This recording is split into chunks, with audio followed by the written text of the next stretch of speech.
বলতো, এই তোর কয় লাখ টাকা লাগবে, তুই এরকম কেন? হ্যাঁ, ও আইসা বলতেছে, কিরে তুই কি এরকম কারোর সাথে কিছু করছিস? আমি কই, কি করছিস মানে কি? ডাক্তারে মনে হয় মেমোরি কার্ড দিয়ে ভৈরব পাঠাইছিল, তো ওনার মেমোরিতে দেখা গেছে যে এরকম একটা ভিডিও আসছে, ওইখানে তুই কোনো ছেলের সাথে কিছু একটা করতেছিস। জি, আমার নাম মোসাম্মদ সোমা আক্তার। সোমা আক্তার, আপনার বয়স কত? 30+। 30+। আপনার গল্পটা আমি সামাজিক যোগাযোগ মাধ্যমে প্রচার করব এবং আপনার চেহারাও দেখা যাবে। সমস্ত কিছু জেনে শুনে আপনি গল্পটা এখানে বলতে এসেছেন, এতে আপনার কোনো আপত্তি নাই। গল্প প্রচারের পরে যে কোনো ধরনের ইফেক্ট কিন্তু আমাদের যারা এখানে স্টোরি বলে দেন তাদের জীবনে পড়তে পারে, পজিটিভ ও নেগেটিভও। এবং আপনি যখন এই যে ডিসক্লেমারটা সাইন করেছেন, লেটার অফ আন্ডারটেকিং যেটাকে আমরা বলি, সেখানে কিন্তু স্পষ্ট করে আপনি সমস্ত কিছু পড়েই তারপরে সাইন করেছেন। ঠিক আছে, খুবই গুরুত্বপূর্ণ একটা গল্প আজকের এই লাইফটা। আমি যতটুকু জানি, আমি আপনাদেরকে শুরুতে আহ্বান জানাচ্ছি একটু মনোযোগ দিয়ে শোনার জন্য। জি, শুরু করুন। আমার আব্বা হচ্ছে সাইড কন্ট্রাক্টর, এইটার ভাটার যে কাঁচামাল পুরাই কাঁচামাল বানাই না, ওইটা সর্দারি করতো। আচ্ছা, তো 2-3টা ভাটা একসাথে কাজ করতো, প্রচুর টাকা ইনকাম করতো, কিন্তু মানে একটু অন্য নেশা ছিল, মানে জুয়া খেলতো আর কি।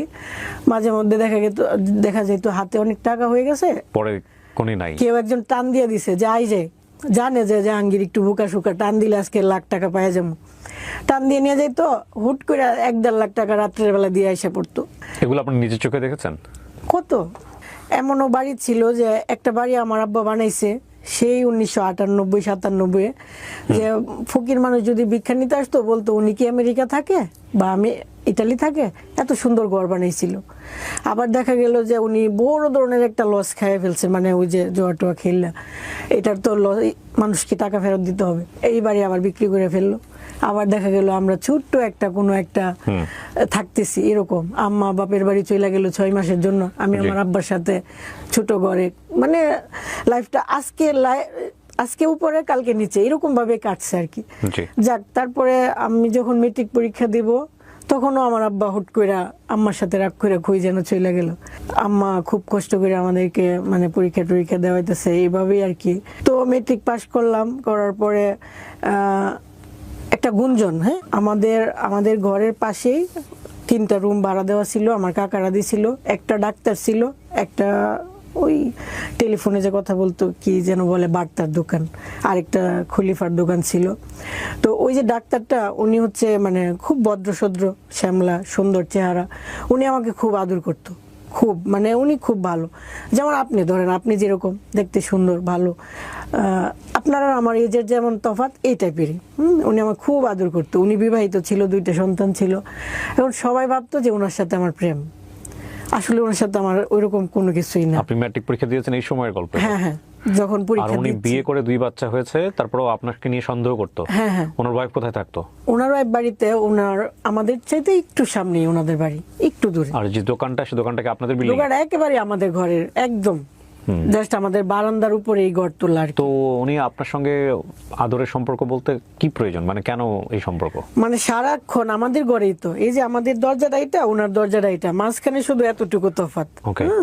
তো যখন দেখতেছে আমি খুব ব্রিলিয়ান্ট ছাত্রী, খুব ভালো, সবাই মানে একটু ইয়ে করে, উনি বলতো তুই ডাক্তারি শিখ আমার কাছ থেকে, না পা খায়, জ্বর আসলে এটা খাওয়াইবে ওইটা খাওয়াই, এরকম ভাবে। ডাক্তারের দোকান বলতে ওনার নিজের ডিসপেন্সারি বা এরকম কোনো কিছু? হাতুড়ি ডাক্তার আছে না, গ্রাম্য ডাক্তার। ওকে ফাইন, এটা আর কি। তো মানুষ এটা কিছুটা সন্দেহ করতো, আমিও মানে উঠতি বয়সের। তখন আমার ভাইকে সবাই বলল যে ডাক্তার মানে তোমাদের বাড়ির সামনে এখানে দোকান রাখা তো ঠিক না, দিয়ে দো, বাদ দিয়ে দো। তখন আমার কাকারারে বললে আব্বা দোকানগুলো ছাড়তে বলে দিছে, ডাক্তারকে সরাই দিছে, ওই বাকিগুলো দোকানও ছাইরা দিছে যাতে কোনো সমস্যা না হয়। উনি চলে গেল, আমি এখান দিয়ে মেট্রিক পাস, ইন্টারমিডিয়েট পরীক্ষা দিয়ে দিছি, রেজাল্ট চলে আসছে। পরবর্তীতে ভার্সিটিতে আমার খুব ইচ্ছে ছিল যে জাহাঙ্গীরনগরে পরীক্ষা দেবো, যেহেতু আমার আব্বার নাম জাহাঙ্গীর, খুব ইচ্ছে ছিল। আর সবাই বলতো আমি খুব মেধাবী, আমি চান্স পাবো, এটা আমার ফ্রেন্ডরা বলতো। তো ওই সময় একটা ঘটনা, হুট করে আমি ভৈরব বাজার থেকে আসলাম, আসার পরে আমার এক ফ্রেন্ড বলতে পাশাপাশি একই বাড়ি, ওই বাড়ি এই বাড়ি, আমরা এক ক্লাসে পড়ি, ছোটবেলার যে সাথী থাকে ওইরকম আর কি। ও আইসা বলতেছে কিরে তুই কি এরকম কারোর সাথে কিছু করছিস? আমি কি করছিস মানে কি? এরকম ডাক্তারের হাতে, ডাক্তারে মনে হয় মেমোরি কার্ড দিয়ে ভৈরব পাঠাইছিল, তো ওনার মেমোরিতে দেখা গেছে যে এরকম একটা ভিডিও আসছে, ওইখানে তুই কোনো ছেলের সাথে কিছু একটা করতেছিস এরকম। ডাক্তার? ওই ডাক্তার। ওকে।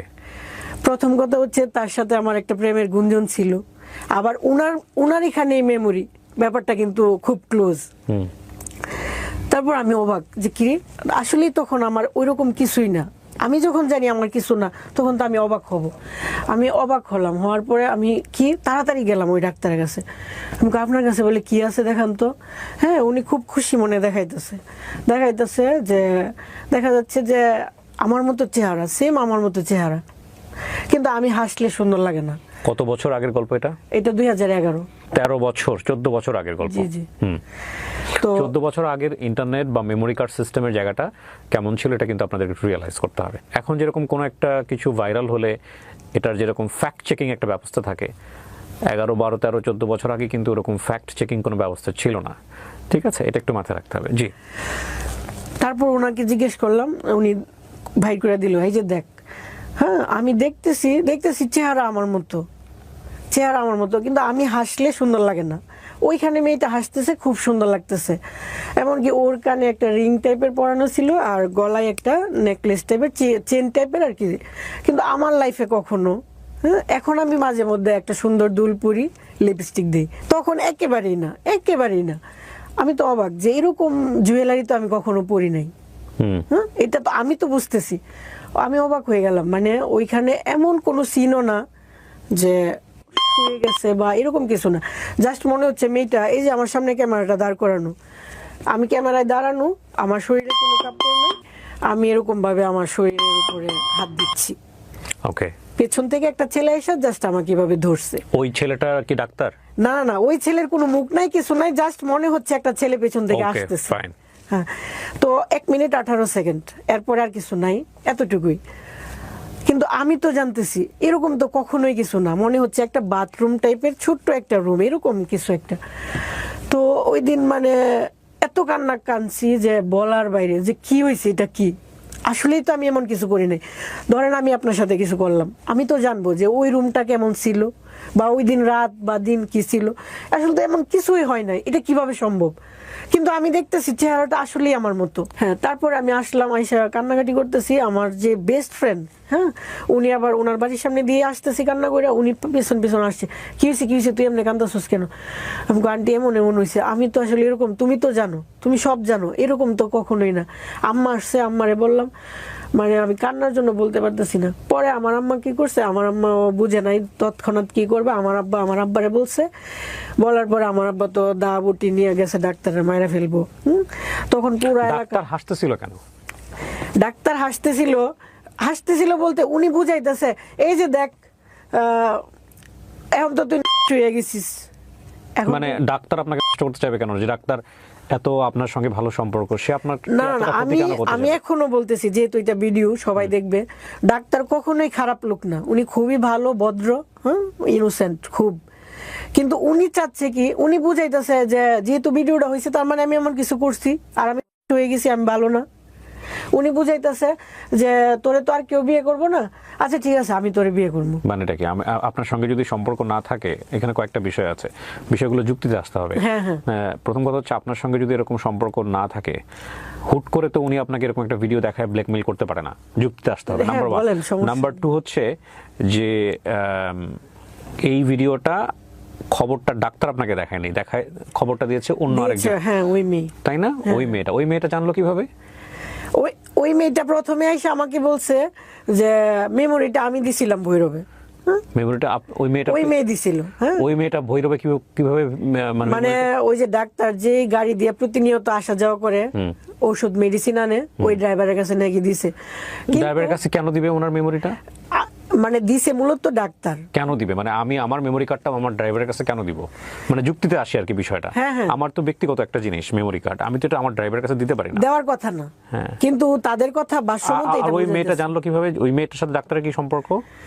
আর এই মেয়েটার সাথে আপনার কি সম্পর্ক? যে মেয়েটা আপনাকে তথ্যটা দিয়েছে। ওই মেয়েটা আমার ক্লাসমেট, আমরা একসাথে পড়াশোনা করছি। ওকে। চাচাতো বোন, জ্যাঠাতো বোন। ওকে। হ্যাঁ, তো এই মেয়েটার ডাক্তারের ঘরের সামনেই ওই মেয়ের ঘর। ডাক্তার যেখানে আবার নতুন ঘর নিছে ওর সামনের বিল্ডিংটাই ওদের বিল্ডিং।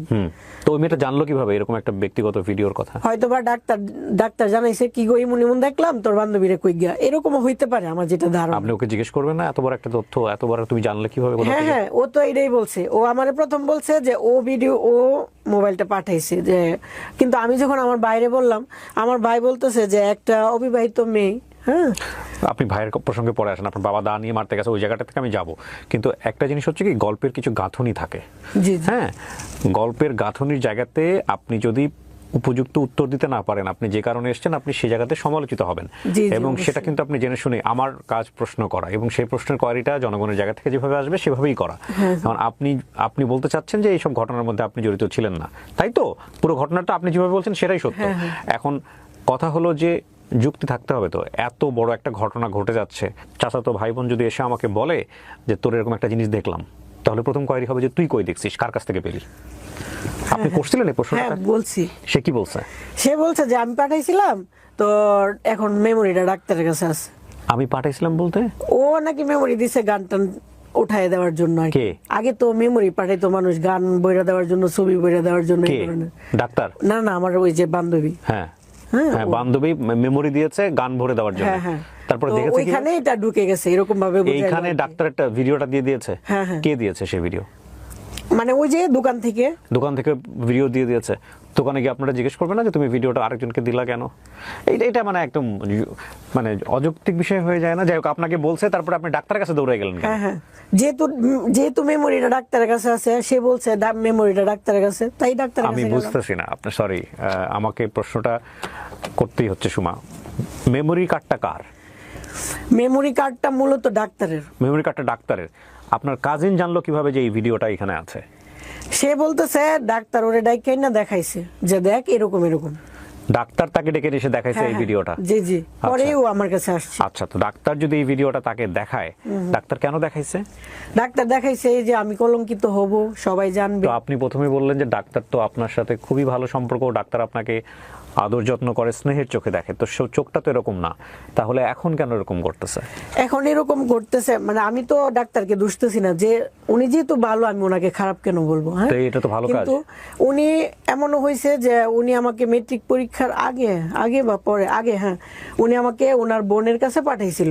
হ্যাঁ, ওনার বোন আসছিল আমাকে বিয়ের প্রস্তাব দেওয়ার জন্য। তো আপনাকে তো আপনি বলেন না কেন শুরুতে?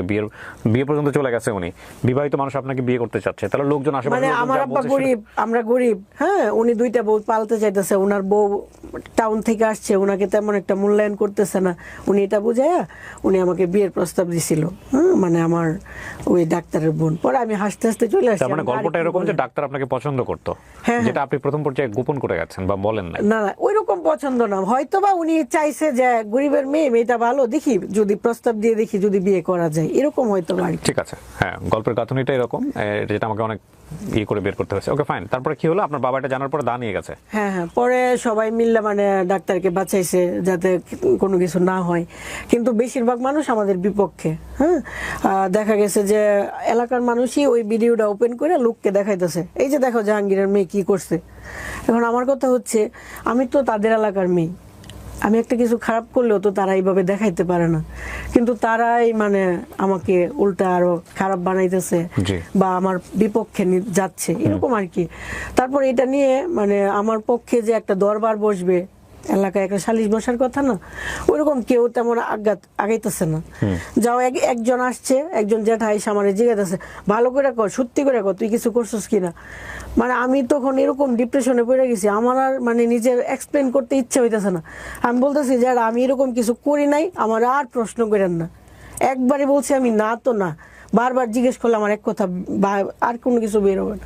পরে উনি চলে গেল, উনি আমার আম্মারে বললো কি, এখন একটাই কথা যে তোমার মেয়ে তো বলতেছে এরকম কিছু করে নাই, আর ডাক্তারও আমরা কি কইতে পারি, এখন এক কাজ করা যায়, যদি দরবার করতে চাও তাহলে ডাক্তারের কাছে বিয়ে দিয়ে দিতে হইব। এখন তুমি কি বিয়ে দিতে চাও? তোমার আম্মা কইল না, আমার মেয়ে আমি কোনোদিনই ওনার কাছে বিয়ে দিব না। তাইলে আর দরবার করো না, তাইলে চুপ থাকো। এরকম ভাবে গ্রামের মানুষ, সরল সোজা মানুষ বুঝে নিত, এইভাবে ব্যাপারটা ধামাচাপা দিয়ে দিল। আর অন্যান্য মানুষ সবাই ভাববা নিল যেহেতু ডাক্তারের সাথে আমার প্রেমের গুঞ্জন, অতএব ওনার সাথে আমি কিছু একটা করছি আর এটা লিক হয়ে গেছে। ব্যাপারটা গ্রামের মানুষেরও দোষ নাই, তারা সহজভাবে ইজিলি এটা মাইনে নিছে। তো তো আমার কাছে কেউ কখনো আসে নাই যে আসলে তুমি এটা করছো, আর আমি কাউকে বলবো যে আসলে আমি এমন করি নাই। সবাই দেখতাম যে আমাকে মানে ঘৃণা করতে লাগলো। আপনি তখন ইন্টারমিডিয়েট পাস করে ফেলছি। কিসে পড়েন তখন আপনি? ইন্টারমিডিয়েট পাশের পরে মাস ওই যে 2-3 মাস একটা গ্যাপ থাকে না, হ্যাঁ, পরীক্ষা দিয়ে গ্যাপ, মানে রেজাল্ট বের হয়নি। তখন আমি আর পরীক্ষাটা দেই নাই, ভার্সিটি পরীক্ষা দেই নাই, রাগ করে যে আমি আর পড়াশোনা করে কি হবে, বা এমন একটা ভেতরে আসছে আর কি যে আমার লাইফটাই তো শেষ, আর পড়াশোনা করি নাই। পরে সবাই যখন এমনি এমনি বলবে বা আমার মন খারাপ হবে, তখন সবাই বললো যে আচ্ছা তো কয়েকদিন নানি বাড়িতে থাকো। তখন আমি প্রায় মনে হয় 9 মাস বা 1 বছর নানু বাড়িতে ছিলাম, পাশের গ্রামে, খুব দূরে না, যাতে করে মানুষের সামনে বেরোতে না হয়। হ্যাঁ, খারাপ লাগে না, মানুষ সেটা বলবে, কিন্তু ওই যে একটা দরবার হলো না, আমি নিজেকে প্রুভ করতে পারলাম না, সবাই ভেবে নিল এটা সত্যই। আমি হাতে গোনা কয়েকজন মানুষ পেলাম যারা আমার সাপোর্ট করছে, যারা আমাকে রাস্তায় দেখা হইলে কিরে এরকম তো তুই না, এটা তো হওয়ার কথা। হাসাহাসি করতো লোকজন দেখলে আপনাকে দূর থেকে, মনে হচ্ছে হাসাহাসি করতে? আরে কত হাসাহাসি করতো, মানে রাস্তা দিয়ে বের হইতাম, মানুষ এভাবে তাকায় থাকতো, মানে ওনার তাকানোটা দেখলে মনে হতো যে আমি, মানে সবার মোবাইলে হলো এগুলো ঘুরে বেড়াচ্ছে। হ্যাঁ, এর মধ্যে একজন ফ্রেন্ড ছিল, নাম তমা, ও আমাকে বলতেছে সুমা আমি তো কোনোভাবে বিশ্বাস করতে পারতেছি না যে ভিডিওটা নকল, তুমি যেভাবে বলতেছো আমি অনেকবার জুম করে দেখছি জানো। তো আমার এখানে একটা তিল ছিল অনেক বড়, এখন রিমুভ করে ফেলছি। আমি তুমি আর একটু জুম করে দেখো তো এখানে একটা তিল আছে কিনা। তো ও বলতেছে আচ্ছা ওইটা তো খেয়াল করি নাই, আচ্ছা দেখ মনে। আমি বলি আচ্ছা দেখার সময় তো পরে পাও কি না পাও, তুমি এক কাজ করো। তখন ওর সাথে যখন কথা বলতেছি, পেছনে একটা স্টুডিও। আমি বলতেছি তুমি আমার এত কাছের, হ্যাঁ আমি একটা অন্যায় করলেও তো তোমার কাছে গোপনে বলতে পারি যে হ্যাঁ ওর সাথে অনেক কিছু হয়েছে। ফ্রেন্ডের সাথে বলা তো খুব মানে কষ্ট কিছু না। তো তুমি আমাকে অবিশ্বাস করতেছো, জানো খুব কষ্ট লাগতেছে, চলো আমি স্টুডিওতে যাই, হ্যাঁ আমি তোমাকে একটা জিনিস দেখাইতে চাই। তখন স্টুডিওতে তো আলাদা রুম থাকে যেখানে মানুষ কাপড় চোপড় চেঞ্জ করে, ওইখানে গিয়ে আমি উপর করলাম, হয় মানে ওই ফ্রেন্ডের, আপনার ফ্রেন্ডকে বোঝানোর যেহেতু মেয়ে ফ্রেন্ড। আমি তখন মানে হয়তো একটু খারাপ লাগছে যে আমার এত কাছের ফ্রেন্ডকেও আমার শরীরটা দেখাইতে হইতেছে, মানে বোঝানোর জন্য যে না বোঝানোর জন্য যে তফাৎটা তুমি দেখো। ওকে, তখন আমি ওরে বললাম তুমি এখন বলো তোমার বিশ্বাস হয়েছে কি না। তখন আমার ফ্রেন্ড বলছে কি বলো, আকাশ আর পাতাল, আকাশ পাতাল ব্যবধান, ওইটা কি আর এটা কি, আমি কি দেখলাম। আর তোমারে জানো তোমার আমাদের এলাকার সবাই বলতেছে, সবাই কইতো সুমা কত ভালো মেয়ে, সুমা কত ভালো মেয়ে, আর আজকে দিয়ে একেবারে লিক। এটা সম্ভবত একটা ছবির কথা মনে পড়ে গেল রিসেন্টলি আমার, ইউটিউবার সম্ভবত ছবিটার নাম, এটা চরকিতে আছে, আপনারা দেখে নিন। শেষ পর্যন্ত এই ভিডিওটা যে তার না এটা প্রমাণ করার জন্য সে পরনের কাপড় খুলে দেখায়। এখানে অভিনয় করেছিল বিখ্যাত একজন সিঙ্গার, ওকে রাইট নাও আমি নাম মনে করতে, এটা আদনান আল রাজীবের ছবি সম্ভবত, ইউটিউবার, যদি সুযোগ হয় আপনারা দেখে নিন। হ্যাঁ, এখানে আফ্রিদি অভিনয় করেছে, আরও ওই যে রিসেন্টলি খুব ভালো করছে গানে, আমার নাম মনে রাখতে খুব সমস্যা হয়, খালিদ হাসান মিলুর ছেলে, না জেফান না, খালিদ হাসান, প্রীতম অভিনয় করেছে আমি যদি ভুল না করে থাকি। সো এই ইউটিউবার ছবিটা আপনারা দেখিয়ে নিন, লাস্টের সিনে গিয়ে উনি যে এটা না এটা প্রমাণ করার জন্য নিচের শরীরের কাপড় খুলে দেখায় দেয় লাইভে যে দেখ এটা আমি না। হ্যাঁ, সো এই যে বিষয়টা দেখেন কত মিল, মানুষের জীবন আর ছবি কত মিল। হ্যাঁ, ওকে, তারপর তখন মানে আমার বান্ধবী মানে ওই যে আগে ভালোবাসতো ওইটা আবার ফেরত আসলো, যে এখন আমার বিশ্বাস হয়েছে। আমি এতদিন শুধু ভাবতাম সুমা কি করে এটা করলো, মানে ও আমাকে সবসময় বলতো হ্যাঁ যে প্রেম করো না তুমি, এত সরল সোজা, এত বোকা। হ্যাঁ, আজকে এত বড় একটা ঘটনা, মানে ব্যাপারটা অদ্ভুত লাগতো। তো আজকে আমি বিশ্বাস করলাম। ও তারপর থেকে যেন ওর সাথে মনের মিলটা আরো বাড়লো। হ্যাঁ, ও ফাইনালি বিশ্বাস করলো। কিন্তু ভেতরে একটা কষ্ট রয়ে গেল যে আমি না একটা ফ্রেন্ডকে দেখাইছি, আমি পুরো এলাকার মানুষকে কি দেখাইতে পারছি, ভেরি ইম্পর্টেন্ট, ভেতরে রয়ে গেল কথাটা। আমার খুব ইচ্ছে হইতো একটা দরবার বসতো, আমি ওইখানে আগুন থাকতো, আমি আগুনে দাঁড়াইতাম, বলতাম এই যে আমার সতীত্ব তোমরা প্রমাণ করো বা কিছু করো, কিন্তু আমার পাশে কেউ দাঁড়ায় নাই। এরকম হয়েছে। হওয়ার পরে আমি এই যে নানু বাড়িতে আসা যাওয়া করতাম, থাকতাম, এর মাঝখানে আবার ডেস্টিনি, হ্যাঁ D2K যেটা, একজনে আয়সা অফার করলো যে দেখো তোমার লাইফটা তো এরকম হয়ে গেছে, বাসায় বসে থাকো, চলো এটা করো। লেখাপড়া তখন একদম অফ করে দিয়েছেন? হ্যাঁ, এই ঘটনার পরে লেখাপড়া অফ হয়ে গেল। হ্যাঁ, আমি আর করি নাই, ইচ্ছা করি নাই। পরে D2K তে জয়েন করলাম, করার পরে D2K তে জয়েন করলে কিন্তু এখানে যেতে হয়। D2K কি? ডেস্টিনি 2000 লিমিটেড, যেটা MLM কোম্পানি। ওকে, এখানে ওখানে যাইতে হয়। তো কাজের প্রয়োজনে অনেকদিন পর নিজের এলাকায় ঢুকলাম। এলাকায় তো আসি না, খারাপ লাগে। নানুর বাড়িতে থাকতেন? হ্যাঁ হ্যাঁ, লোকে এইভাবে তাকায় থাকে। যেদিন প্রথম ঢুকছি এলাকায়, আমার সাথে কেউ কথা বলে না তেমন একটা, যারা আগে খুব ভালোবাসতো তারাও না। তো আমাদের ইব্রাহিমপুর বাজার আছে, ওই বাজারে একটা ডাক্তার আছে, চপল ডাক্তার। হ্যাঁ, চপল ডাক্তার না হঠাৎ করে আমার বলতেছে, কি গো বোন, কেমন আছো তুমি, ভালো আছো? মানে ওই দিন না, সত্যি কথা, মানে আমার ইচ্ছে হয়েছিল যে নতুন করে বাচ্চার যে কেউ আমাকে ভালোবাসছে, মানে এত খুশি হয়েছি আমি বলার বাইরে, যে আমাকে সবাই ঘৃণা করতেছে আর উনি আমাকে যে ডাক দিছে, আমি এত খুশি হয়েছি যে বলার মতো না। এরপরে আস্তে আস্তে নিজের এলাকায় আসলাম, কে কি বললো দেখলাম না, মানুষ হাসাহাসি করতেছে, মাঝে মধ্যে ডায়েরিতে লিখতাম। এমন হয়তো আমি হাঁটতেছি, লোকটা আরেকজনের সাথে কথা বলতেছে, কথার ফাঁকে বলতেছে, কিরে রুবিন, আয় দেখে যা, 12 বেটা মালাইছে। আশ্চর্য হয়ে গেলাম, মানে কি বলতেছে 12 বেটা, সে তো বহুত কথা। একটা মানুষের সাথে প্রেম করা এক ব্যাপার, আর 12 বেটার কত বড় কথা। আমি আকাশের দিকে তাকিয়ে থাকতাম, পানিগুলো পড়তে দিতাম না, মানে আমি খুব কান্না কম করার চেষ্টা করতাম। মানে এমনও হইতো যে আমি যাদের বাড়িতে যাই পড়াশোনা করতাম, যে সেও ক্লাসমেট আমিও ক্লাসমেট, একসাথে পড়তাম, 2-3টা বাড়ি পার হইলি তাদের বাড়ি, ওর বাড়িতে যাই পড়তাম। ওর বাড়িতে যখন 1 বছর পরে গেলাম, পাশে ওর বাড়ির আশেপাশের মেয়েরা কিন্তু আমাকে চিনে, যে এটা সানজিদার বান্ধবী। ওই মেয়েটা দেখে আমাকে এমন ভাবে হাসতেছে, মানে বাংলার সানি লিওন আসছে, হাসতেছে, হাসি দেখে আমার মানে আর হাঁটতে ইচ্ছে হইতেছে না। মানে যে মানুষটা আগে আসলে বলতো ভালো আছেন, কি করেন, সে এখন এমন ভাবে হাসতেছে। তারপরে আমি রাস্তা দিয়ে গেলে অনেকে বলতো, তোমার ফোন নাম্বারটা দেও তো। কোনো কথা নেই, বার্তা নেই, ডিরেক্ট আমি ইচ্ছে করে দিছি। কেন দিছি? কারণ ভিতরে কিছু কথা জমা থাকুক, সে কি বলতে চায় আমি দেখি। আমার আব্বার চাইতে হয়তো 5 বছরের বড়, জ্যাঠা লাগে আশপাশ এলাকার। ফোন দিছে, হ্যাঁ জ্যাঠা, নাম্বার নিছিলেন কেন, কি বলবেন? আসো না একদিন রাত্রে আমাদের বাসায়। আপনাদের বাসায় রাত্রে কেন, কি বলেন এগুলো? বুঝো না?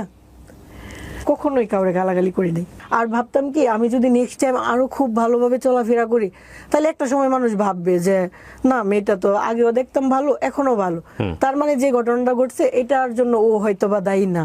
কিন্তু এর মধ্যে আবার এটাও হয়েছে, খুব ইচ্ছে হয়েছে যে আমি খারাপ হয়ে যাই, মানুষের কথা সহ্য হইতেছে না। তখন মনে হইতেছে ভালো হয়েও তো আমি খারাপ শুনতেছি, তাহলে আমি খারাপ হয়েই শুনি। মাঝে মধ্যে এমন হইতো, আবার মাথা ঠান্ডা হয়ে যেত। তখন আমার ছোট মামি আমাকে একটা ব্রাক স্কুলে টিচারে নিয়ে দিল আর কি। 5 মাস করার পরে আমার বিয়ে ঠিক হইলো।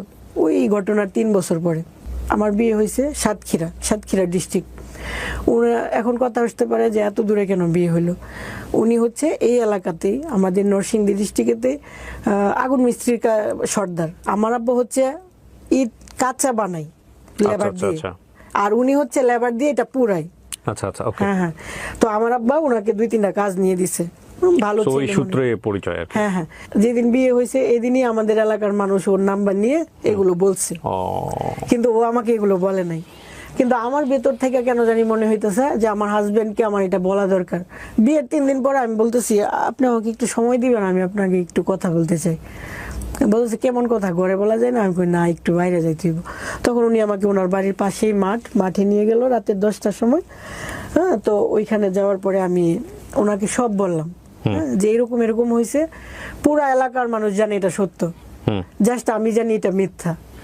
তো আপনি কি মনে করেন আমি জানি না, তো এরকম হয়েছে। আপনার যদি মনে হয় যে তোমাকে নিয়ে সংসার করা যায় না, আমি কোনো কাবিনের টাকা টুকা কিছুই নেব না, কিছুই না, আমি চলে যেতে বাধ্য। কিন্তু আমি কারো উপরে বোঝা হয়ে গেলাম, সে আমাকে রাখতে চাচ্ছে না, ওরকম ভাবে থাকবো না। হ্যাঁ, তখন উনি বললো আচ্ছা ঠিক আছে, শুনছি।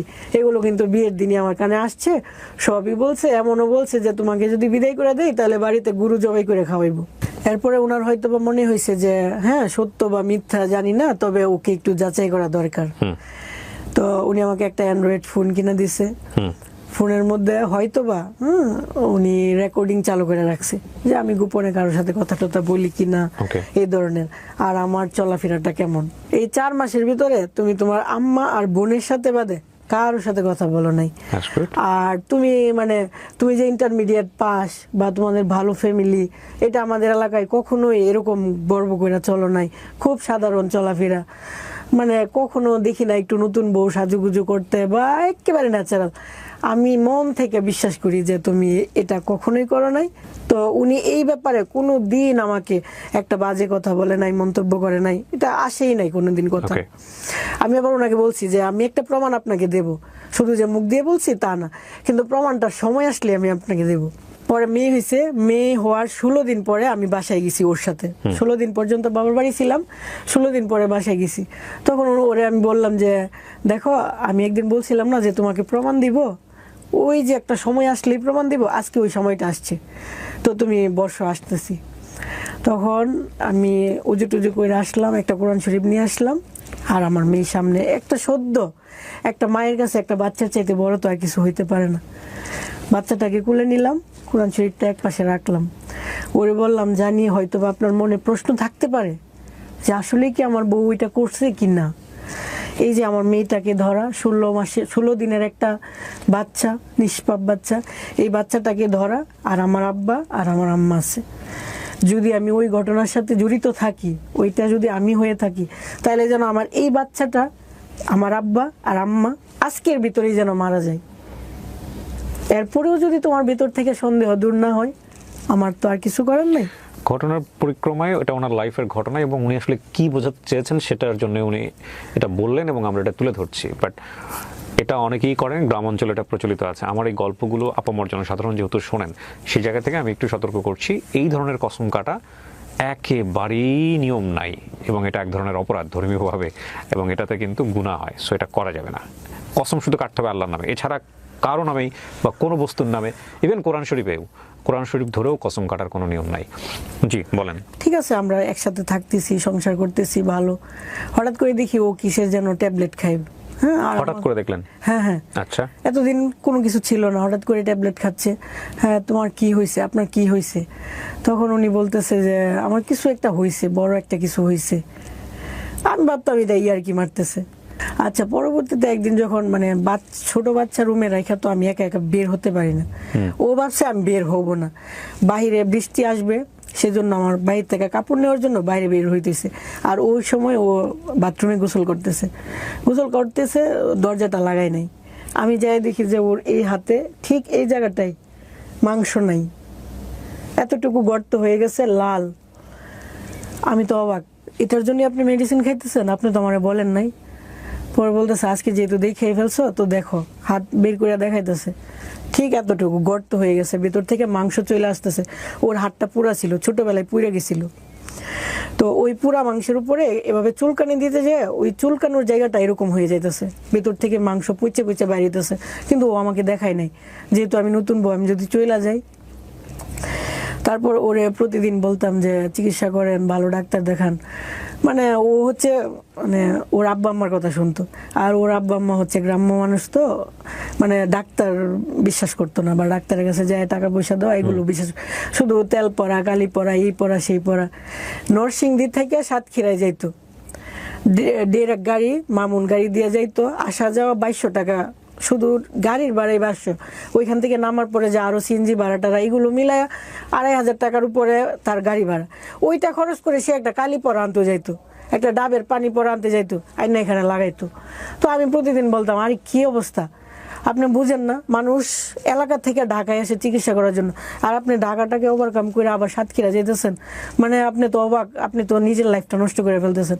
কিন্তু ও একবার বুঝে, আবার বুঝে না, ওর আম্মা যা বলে, আব্বা যা বলে তাই। তো এই করতে করতে এই যে এতটুকু থেকে ঘাটা আস্তে আস্তে আস্তে আস্তে এত বড় হয়ে যাচ্ছে, হাত পৌঁছে যেতেছে, ঘুম থেকে উঠেই দেখি 1 ইঞ্চি বাইরে যেতেছে, 4-5 দিন, পরের দিন আরো 1 ইঞ্চি, এরকম।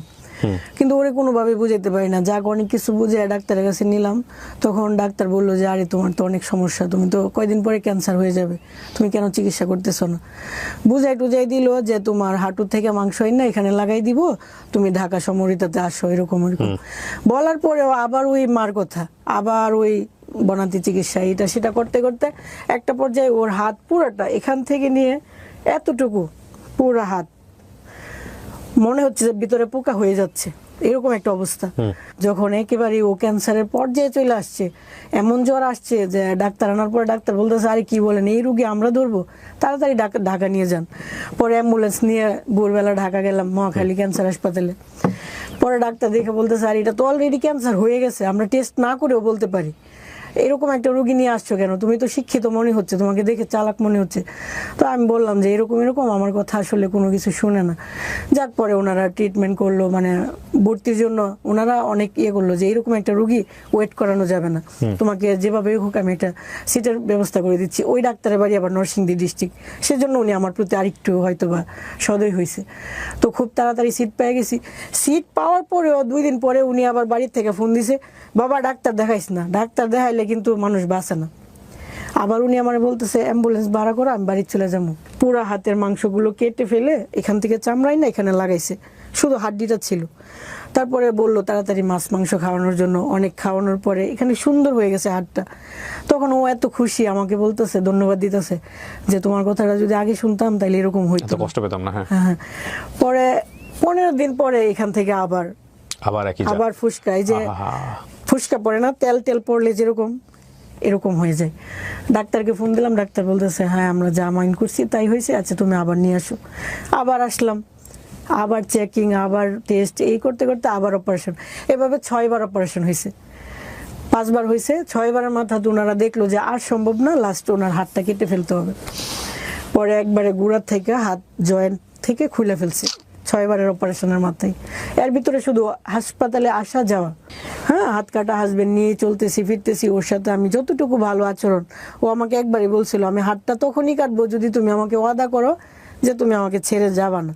তো আমি বলছি না, আমি কখনোই যাব না। তো আমি ওর সাথে ভালোভাবে থাকতেছি ফিরতেছি। আবার দেখলাম যে 9 মাস পরে আবার ওই যে ফুসকা পড়তেছে এখানে, সেলাই জায়গার ভিতরে ফুসকা। আবার ডাক্তারকে ফোন দিলাম, বলতেছে আসো তাড়াতাড়ি। আবার আসলাম, ওনারা দেখলো যে খুবই অবস্থা খারাপ। এখানে হ্যাঁ, এখানে যে একটা হাড্ডি, এই হাড্ডিটা লাস্ট বলছে যে এই হাড্ডিটা কেটে ফেলি। 7 বারের মাথায় এই হাড্ডি কেটে ফেললো। ওইটা ছিল ওর সব থেকে বড় অপারেশন। মানে হাড্ডিটা যখন কেটে ফেলছে মনে হয় এত ব্যথা পাইছে বা এত কষ্ট পাইছে সহ্য করার মতো। ওটি করানোর পরে একটা রুমে নেওয়া হয়, পোস্ট অপারেটিভ সম্ভবত রুমটা। ওইখানে ও অজ্ঞান অবস্থায় আমার নাম ধরে ডাকতেছে। আমার নাম হচ্ছে ডাকনাম আখিমণি। ও সারাক্ষণ আখিমণি বলে ডাকতো, ঘুমের মধ্যে বলতেছে আখিমণি আখিমণি এভাবে ডাকতেছে। তো আমি তো অনেক বছর যাবত হাসপাতালে আসি, সব নার্সরা আমাকে দেখে চিনে। তো নার্স বলতেছে দেখছেন, এটাই পাওয়া আপনার জীবনে যে আপনার হাজবেন্ড আপনাকে এইভাবে ডাকতেছে। হ্যাঁ। যাওয়ার পরে বললাম কি হয়েছে, বলতেছে জানো আমার খুব ব্যথা করতেছে, আমি আর সহ্য করতে পারতেছি না। মানে নিজেকে এত অসহায় মনে হইতো। অপারেশনের সময় শুধু আমি একা, কেউ নাই। অথচ অন্যান্য রোগীরা যাদের বয়স 60-70, ওদের জন্য 10টা-5টা মানুষ দাঁড়ানো আছে। আর ওর বয়স 30 বয়সের একটা হ্যান্ডসাম যুবক ছেলে, খুবই সুন্দর চেহারা, ওর জন্য পাশে কেউ নাই, আমি একা। মানে খুব অসহায় মনে হইতো, যে মানে বলার মতো না। এই করতে করতে এভাবে গেল। এটা কাটার পরে তো আর কিছু কাটার নেই। পরবর্তীতে আস্তে আস্তে এই যে শরীরের অংশটা বাম পাশ, এই বাম পাশ এতটুকু অবধি, হাঁটু অবধি পচতে শুরু করলো। ওর ভিতরে যে হাড়গুলো দেখা যাচ্ছে। বাচ্চার বয়স কত তখন? আমার মেয়ের বয়স তখন 5 বছর। বাড়িতে নিয়ে গেলাম, ওইখানে মানে শাশুড়ি মানে প্রচুর গালাগালি। মানে ওনারা ভাবতেছে আমি হয়তো সম্পত্তির জন্য বসে রয়েছি, নাইলে আমি কেন বসলাম, অন্যান্য বউরা তো চলে যায়। কিন্তু আমার হাজবেন্ড তো একবারই বলছে যে আমাকে যতক্ষণ না তুমি সাদা কাফনে না দেখবা ততক্ষণ যাইবা না। আর আমিও যাব না, আমি ওইরকম না। তো ছিলাম ততদিন। ওই এলাকার মানুষ আমাকে খুব ভালোবাসতো। মে মাসের 11 তারিখ 2020 সাল, উনি সকাল 10টার সময় উনি শেষ নিঃশ্বাস ত্যাগ করে আর কি। বিয়ের কত বছরের মাথায়? 16 দিন কম ছিল, 6 বছর। মানে মে মাসের 26 তারিখ আমাদের বিবাহ বার্ষিকী, মে মাসের 11 তারিখে উনি মারা গেছেন। তার মানে তো আপনার বাচ্চা বুঝতো বাবা এরকম চলে যাচ্ছে বা এরকম? ছোট মানুষ এত বেশি বুঝে না। তখন সবাই বলতেছে তোমার আব্বার অসুখ, হ্যাঁ হয়তো বুঝতেছে অসুখ, কিন্তু মেয়ের বয়স কত এখন বড় হওয়ার পরে কিন্তু ওরে এগুলো কিছুই মনে নাই। বয়স কত এখন? 10 বছর। 10 বছর, জি। তারপর তারপরে তো উনি চলে যাওয়ার পরে 3 দিন কোনো রকম ওইখানে কাটাইলাম, তারপরে 4 দিনের মাথায় আমি চলে আসলাম বাচ্চাকে নিয়ে। হ্যাঁ হ্যাঁ, বাচ্চাকে নিয়ে চলে আসলাম। ও যখন অসুস্থ ছিল তখনই মনে হইতো যে ক্যান্সার রোগীদের তো আসলে বাঁচার কোনো ইয়ে নাই, আমাকে তো একটা কিছু করতে হবে, কি করব। তো আমি যখন আগে মেহেদি টেহেদি দিতাম মানুষের হাতে, সবাই বলতো তুমি পার্লারে কাজ করো, খুব সুন্দর মেহেদি দিতে পারো, পার্লারে কাজ করলে হয়তো ভালো করতে পারবে। সেলাই কাজও খুব ভালো পারি, সুন্দর সুন্দর জামা বানাই। তখন ভাবলাম যে সেলাই কাজের পাশাপাশি যদি আমি অল্প পার্লারের কাজটা শিখি তাহলে হয়তো ঘরে বসে আমার কিছু একটা ইনকাম হবে। তখন ওরে রাইখাই ওর কাছ থেকে অনুমতি নিয়ে প্রতিদিন বিকালে একটু যাইতাম পার্লারের কাজ শিখতে। হ্যাঁ হ্যাঁ, ভৈরবে যেহেতু থাকতাম ভৈরবে পার্লারে যাইতাম, এভাবে শিখছিলাম। তো ওরে যখন ওই যে ও চলে যাওয়ার পরে বাড়িতে চলে আসছি, আসার পরে তো আবার ফ্রি, হ্যাঁ কি করব, তখন আবার ওই পার্লারে গেলাম। যাওয়ার পরে বাকি যতটুকু শিখার ছিল এক মাসে অতটুকু শিখলাম। শিখার পরে মনে হলো যে একটা পার্লার দিই, মানে আমার কাজ 2-1 জনে দেখছে বাড়িতে, সবাই বলতেছে আরে তুমি ঘরে কাজ করার মতো না, তোমার কাজ তো অনেক সুন্দর, তাহলে বাইরে দেও। তখন চিন্তা করলাম আচ্ছা ঠিক আছে। তখন গ্রামও না শহরও না, এরকম একটা জায়গায় উঠি বাস স্ট্যান্ড, ওইখানে জায়গা চয়েস করে ওইখানে পার্লার দিলাম। কত টাকা ইনভেস্ট করলেন? বেশি না, 1,20,000 টাকা। ওকে। তো দেওয়ার পরে আমি তখনও কখনো ওইরকম পার্লারে কোনোদিন যাই নাই, বা পার্লারে মানুষদেরকে মানুষ খারাপ ভাবে বা ভালোভাবে এগুলো সম্পর্কে কোনো ধারণা নাই। যখন পার্লার দিলাম তখন আবার একটা নতুন অভিজ্ঞতা, মানুষ ফোন দিতেছে, ফোন দিয়ে বলতেছে কি অবস্থা, কি করো, কেমন আছো, কত টাকা রেট নাও, এই নেও সেই নাও। মানে আমি তো আবার নতুন অভিজ্ঞতা, আর কি বলে এগুলো। বা যখন দেখতো যে এরকম হইতেছে না, আমাকে কোনোভাবেই পড়াইতেছে না, লাস্ট মুহূর্তে গালি দিত, এই তোর কয় লাখ টাকা লাগবে, তুই এরকম কেন, হ্যাঁ তো কোনোভাবেই তোরে নিতে পারি না, বা এরকম বলতো। অবাক হয়ে গেলাম, মানে হাজবেন্ড মারা গেল, অসহায় অবস্থায় একটা কিছু করার জন্য দাঁড়াইছি, আবার ওইরকম বলি।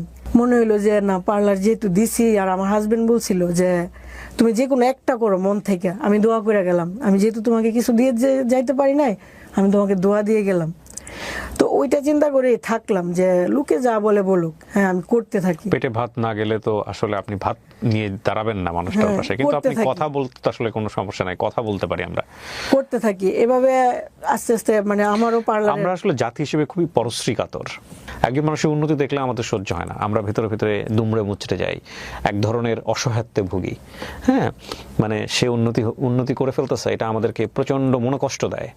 ঠিক আছে, আবার কারো অবনতি দেখলে উল্টা ফিলিংস হয় যে ঠিক আছে, একদম ভিতরে ভিতরে একদম অন্য রকমের একটা কি বলা যেতে পারে পার্শ্ববীয় আনন্দ হয়। সো এই যে দেখেন, আমাদের ফেসবুকের দিকে তাকাবেন, যে কমেন্টস করার জন্যে, মানে যে কোনো ভিডিও নিচে কমেন্টস করার জন্য, জ্ঞান দেবার জন্য, মানে এই দেশের খালি জ্ঞানী আর গুণীর জন্ম। মানে দেখলে মনে হয় যে ফেসবুকের ভিডিওর নিচে, যখন একটা ভিডিওর নিচে কমেন্টসগুলো দেখলে মনে হয় এই যে দেশে শুধু জ্ঞানী আর গুণী, কোনো সাধারণ মানুষ নাই। কিন্তু আনফর্চুনেটলি এদের প্রত্যেকেরই জীবন, ইনক্লুডিং মি, আমি সবাইকে বলছি, কাউকে মানে করছি, প্রত্যেকের জীবনেই দেখা গেল যে বিষয়ে জ্ঞান দিচ্ছে তার চাইতেও বড় বড় ফল্ট আছে, ফ্যাক্টটাকে রিয়েলাইজ করাটা জরুরি। দেখুন, যে মানুষটা রুটি রুজির সন্ধান করছে, ওই মানুষটা কোন পরিস্থিতিতে পড়ে এই কাজটা করছে সেটা যদি আপনি না জেনে তাকে যদি বিরূপ মন্তব্য করেন, বাজে কথা বলেন, সেটা অত্যন্ত দুঃখজনক, খুবই দুঃখজনক। শুধরে দেওয়ার প্রয়োজন আছে, শুধরে সমাজ দেবে, শুধরে আমরা সবাই দিব, কিন্তু শুধরানোর বিষয়টা যেন এমন না হয় যে বলে না যে পরিষ্কার করার জন্য এমন সাবান ব্যবহার করলেন যে দেখা গেল স্কিনে পচন ধরে গেছে, এটা এরকম হলে তো বিপদ। তো শুধরে দিব, কিন্তু এমন হবে না যে শুধরে দিতে গিয়ে আপনি সম্ভাবনাটাকেই মেরে ফেললেন, এটা করেন না, যেটা আমরা করি। বিশেষ করে আমাদের সমাজের নারীরা অনেক বেশি ভিকটিম হয় এই জায়গাগুলোতে, খুব বেশি ভিকটিম হয়। জি, পরবর্তীতে 4 বছর গেল, পার্লারের বয়স 4 বছর গেল। ইনশাল্লাহ গ্রাম এলাকায় আমার এত সুনাম আমার পার্লারের, তো খুব ভালো আছি, ভালোভাবে চলতেছি।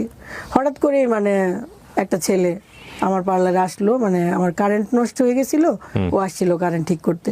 চিন্তা আগে থেকে ওনাকে? হ্যাঁ, আগে থেকে বলতে কথা হয় নাই, বাট আমাদের দোকানের সামনের দোকানেই একটা দোকানে উনি কর্মচারী, ডেকোরেশনের দোকানের। জি।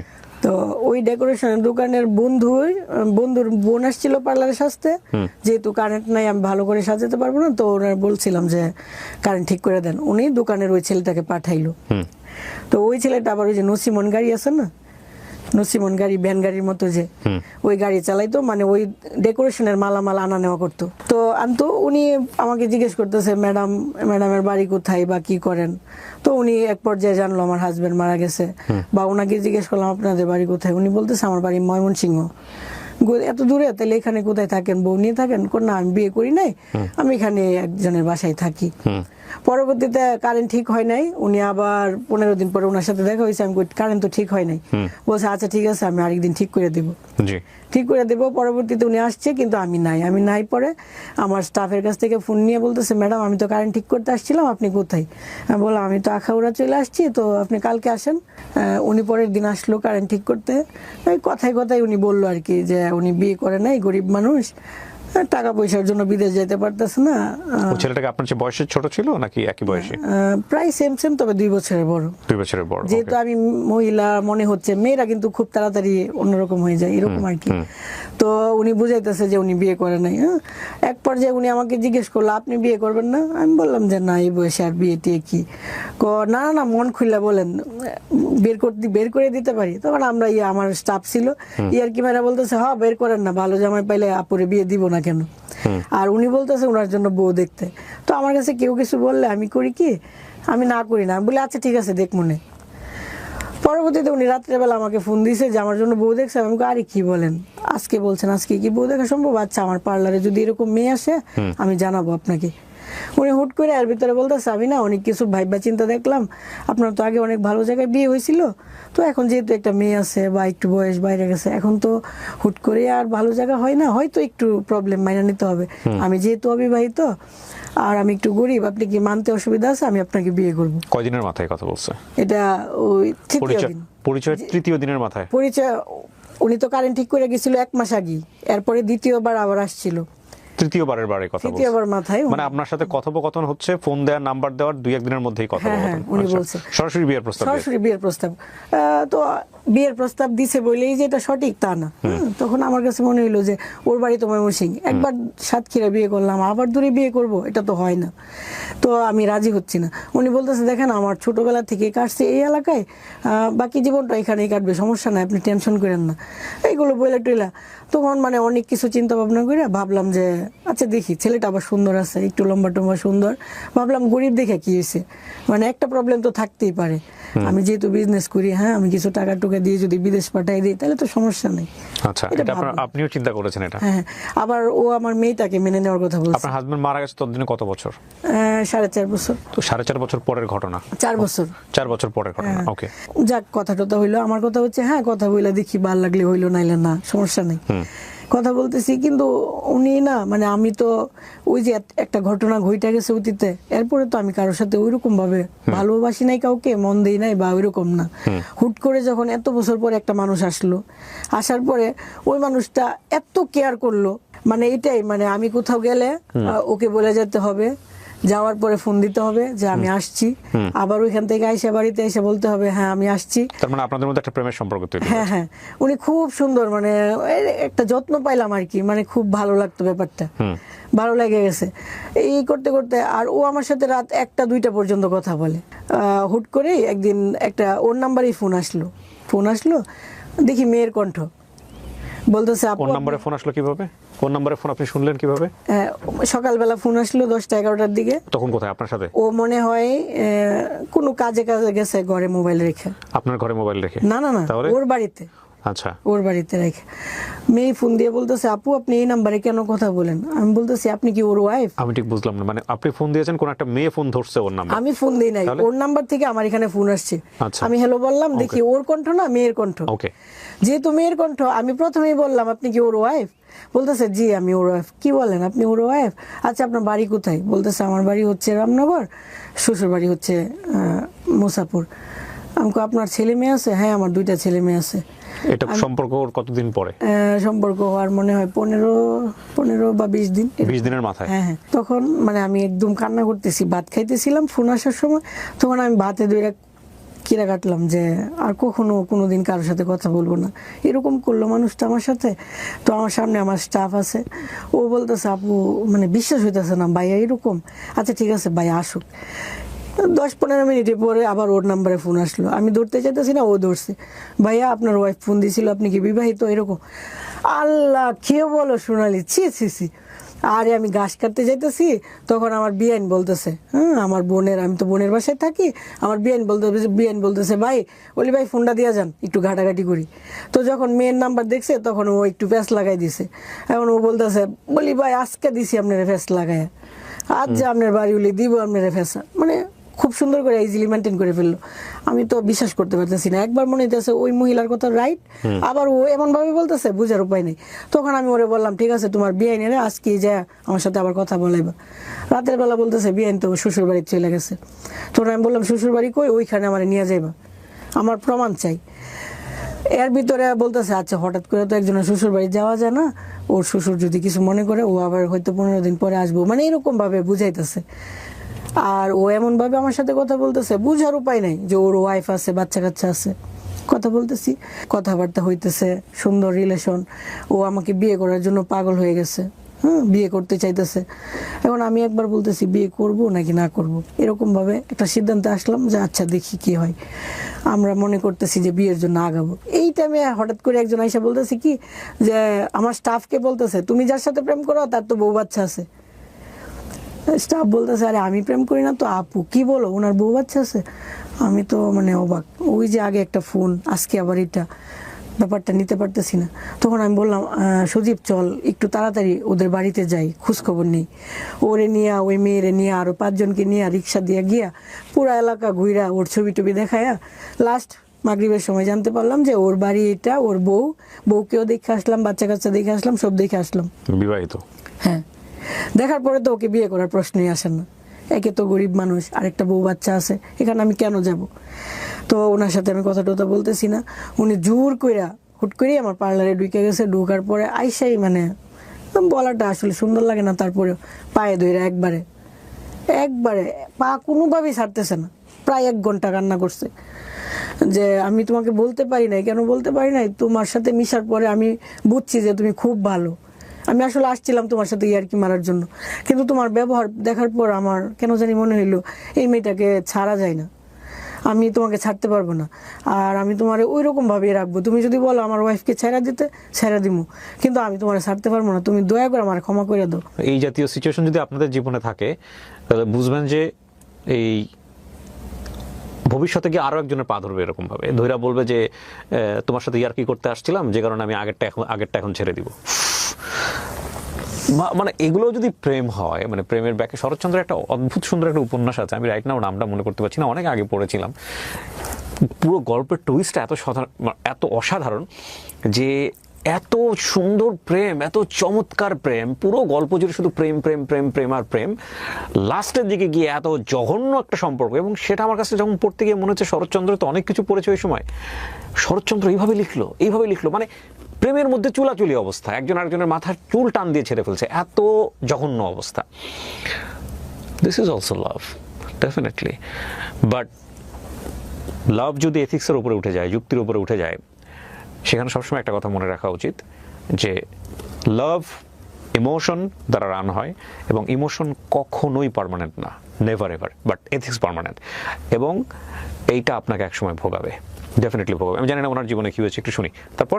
হ্যাঁ, আমার তো কথা হচ্ছে ওকে আমাকে এখান থেকে সরাতে হবে। তখন আমি বলতে আচ্ছা ঠিক আছে আমি তোমাকে বিয়ে করব, কিন্তু ও বলতেছে আর এটা তো তুমি আমাকে এখান থেকে সরানোর জন্য বলতেছো, আমি যাওয়ার পরে আবার ফোন দিয়ে বলবা এটা সেটা আমি জানি, তুমি আমার কথা দেবো, এরকম ভাবে। যাক আমি ওরে সরাই দিলাম। পুলিশে ধরা দেননি কেন? হ্যাঁ, ওকে পুলিশে ধরা দেওয়া উচিত ছিল। হ্যাঁ, এটাই তো আমার ভুল। তারপরে কি করলেন? হ্যাঁ, পরবর্তীতে ওর সাথে আমার আর কোনো যোগাযোগ নাই। ও গেছে শেষ পর্যন্ত দোকান থেকে? হ্যাঁ, দোকান থেকে গেল নাকি আপনাকে বিয়ে করে যাবে তারপরে? হ্যাঁ, আমাকে যেভাবে ওকে রাজি করাবে আমি বললাম যে ঠিক আছে, মানে তাড়াতে হবে তো। তারপরে 4-5 দিন ফোন দিই না, আর ওর মনে হয় ওইখান থেকে প্রচুর চাপ দিচ্ছে, ও ফোন দেয় না, আমিও দিই না। না দেওয়ার পরে 5 দিনের মাথায় বলতেছে দেখলাম কি হইতেছে, 4 দিন ফোন দিছি না, 4 দিন তুই আমারে ফোন দিছস না, তুই ভাবছস কি তুই আমারে ছেড়ে যাবি গা? মানে দুনিয়া উলট ফালট করে এলাম, ও যেমনি হোক তুই আমার বউ হইতি না, মানে বুঝাইতেছে কত ভালোবাসা এরকম এসে। এরপরে দেখলাম যে ও ব্ল্যাকমেল করতেছে। হ্যাঁ, আমি হিজড়ারে দিয়ে তোরে উঠাই নিয়ে যাবো, হিজড়ারা আইসা বলবো যে মানে এরকম ভাবে হিজড়ারে যে আমার ফোন নাম্বার দিছে, আমার ডিটেলস দিছে, এটা আবার দেখাইছে আমাকে এই মুহূর্তে। হিজড়ারা কি করবে এখানে? হিজড়ার পার্টির সাথে ওর সঙ্গে পঙ্গা আছে। হিজড়ারা আইসা আমাকে বলবে যে আপু একটা বউ সাজাবেন, কত টাকা? আমি যদি বলি 5,000 ধরে 6,000, হ্যাঁ ওনারা রাজি, আমাকে চেঞ্জি করে নিয়ে যাবে, নেওয়ার পরে ওর হাতে তুলে দিবে, আমাকে বিয়ে Okay. করবে। ও বুঝাইতেছে যে বাণিজ্য থাকতে কি বিয়ে করবি নাকি না, এরকম ভাবে বুঝাইতেছে। এর পরবর্তীতে যাক আমি ওই যে আমার পার্লারে যে মেয়েটা ছিল ওকে নিয়ে ওর বাড়িতে গেলাম সকালবেলা একদিন, যে ওর বাড়িতে জানাই দিই, তাহলে তো ওরা যখন আরো চাপ দিবে তাহলে ছেলেটা সইরা যাবে। ওইখানে যাওয়ার পরে ওর বউকে বললাম যে আপু একটু ভেতরে আসবো, আপনার সাথে একটু কথা বলবো। বলতেছে আচ্ছা আসেন। তো বললাম যে আপু এমন এমন এই করছে, আপনি যদি ওই দিন আমার ফোন নাম্বারটা রাখতেন আর পরবর্তীতে আমাকে বলতেন যে আপু ওকে আর নেক্সট টাইম ফোন দিছে, তাহলে আর আজকে এত কিছু হইতো না। আপনিও বলেন না, আর ও আমাকে এভাবে এভাবে আগাই নিছে, বোঝার উপায় ছিল না। আচ্ছা যাই হয়েছে হয়েছে, ক্ষতি হইলে আমার হয়েছে, সমস্যা নাই, তবে আমি আপনার হাজবেন্ডকে কখনোই বিয়ে করব না, আপনি নিশ্চিত থাকেন। ওর বুকটার মধ্যে হাত দিয়ে আমি এভাবে সান্ত্বনা দিছি। উনিও কান্না করতেছে যেহেতু হাজবেন্ড এরকম করতেছে, আমি সান্ত্বনা দিছি সমস্যা নেই, আমি কখনোই বিয়ে করব না। এটা এগুলো বইলা সান্ত্বনা দিয়ে আমি চলে গেছি। রাস্তায় যাওয়ার পরে ওনাকে ফোন দিয়ে আবার নিয়ে আসছে, এই বাড়িতে মহিলা আসছে, তুই তাড়াতাড়ি আয়। উনি আইসা দেখে আমি রাস্তায়, হ্যাঁ তুই আবার এনে আইসস বিচার দেওয়ার লেগে, আবার আমাকে ব্যাকে বাড়িতে আনছে। সবাই বলতেছে এখন যদি আপনি ওর সামনাসামনি থেকে সমাধান না করেন তাহলে ভাববো আপনি দোষী। আবার তো আমাকে ঘরে আসতে হয়েছে, আবার ঘরে আসলাম।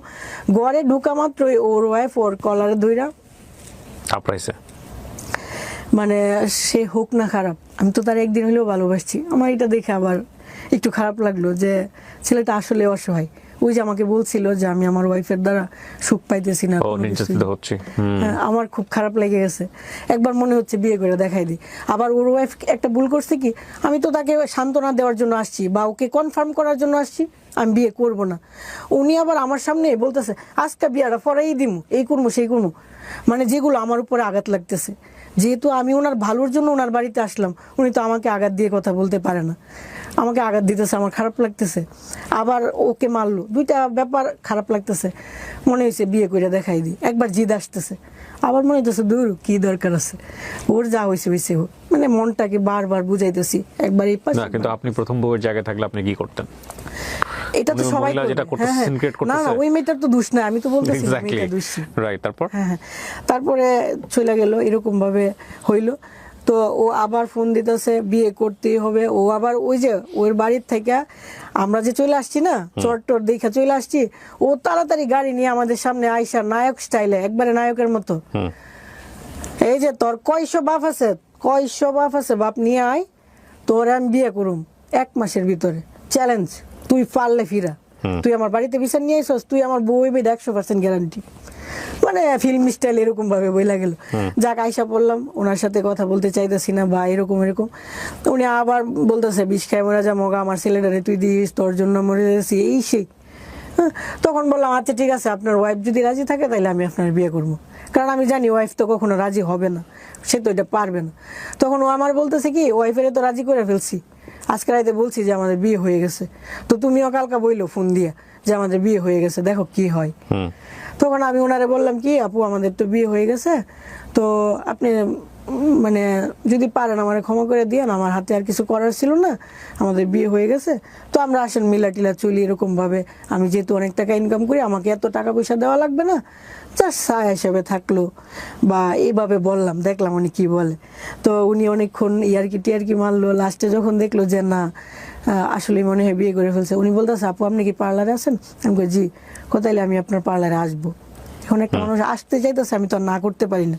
আমি বলে আচ্ছা ঠিক আছে আসেন। আমি ভাবছি যে উনি আসবে, আইসা 2 কথা ভালো করে বলবে, তাহলে তো আবার।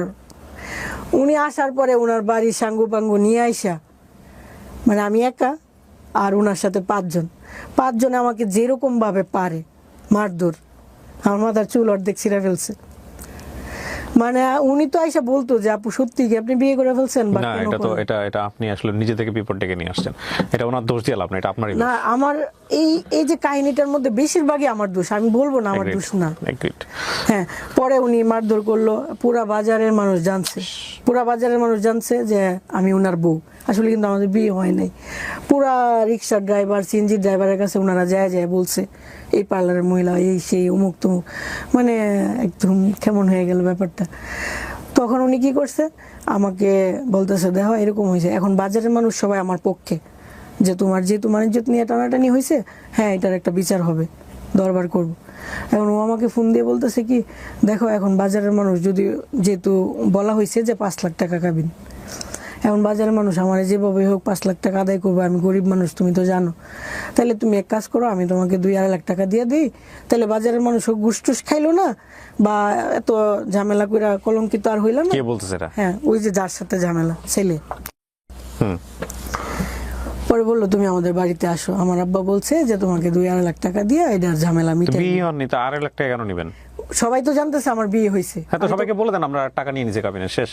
এটাই তো মানে এই যে আমাকে মারলো, কলঙ্কিত করলো, এটা তো একটা বিচার হওয়া দরকার। হ্যাঁ, তো এখন আপনি টাকা কেন নিচ্ছেন তাহলে? আমি তো টাকা নিব না, হ্যাঁ, এটা ও বলতেছে আর কি। হ্যাঁ। হ্যাঁ, আর ও বলতেছে তুমি ওইখানে বলবা যে আমার কোনো টাকা নেওয়ার দরকার নাই, আর আমি আর তুমি পরের দিন বিয়ে করব, যেহেতু তোমার কলঙ্ক হয়েছে।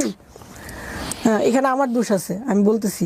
জি। যেহেতু ওনারা আমাকে মারধর করছে, তখন আমি জিদের বসে আমার মনে হয়েছে যে বিয়ে করা দরকার, সুখ পাইলে পাইলাম, না পাইলে নাই, বিয়ে করব, মারলো কেন। পরে উনি আমাকে বাড়িতে নিয়ে উনি আমাকে বুঝাইছে কি, আর যাই দেখি ওইখানে উকিল আসে, উকিল না কি যেন বলে, কাজী, ডিভোর্স দেওয়া হবে। হ্যাঁ, আমি তো দেখি অবাক যে কি হইলো, মানে উনি আমার সাথে বিশ্বাসঘাতকতা করছে, ওই দিন থেকে ফার্স্ট শুরু। উনি আমাকে সিগনেচার দেওয়াইলো, উনি সিগনেচার দিল, মানে সবাই বুঝলো বিয়ে ছাড়া ডিভোর্স। হ্যাঁ, বিয়ে ছাড়া ডিভোর্স, সবাই বুঝলো ডিভোর্স হয়ে গেছে, উনিও মুক্ত। ওনারা ডিভোর্সের সময় কাবিননামা চায় নাই কাজী? উনি বুঝাইছে যে তোমার কোনো চাওয়া পাওয়া আছে, আমি বলছি না আমার কোনো চাওয়া না, কিন্তু আপনাদের বিয়ে যদি না হয়ে থাকে তাহলে ডিভোর্স হয় কিভাবে? প্রথম কথা হচ্ছে যে কাজীর মাধ্যমে ডিভোর্স হচ্ছে, কাজী তো আপনাদের কাবিননামা চাবে, কাবিননামা কই? এগুলো কিছু চাই নাই।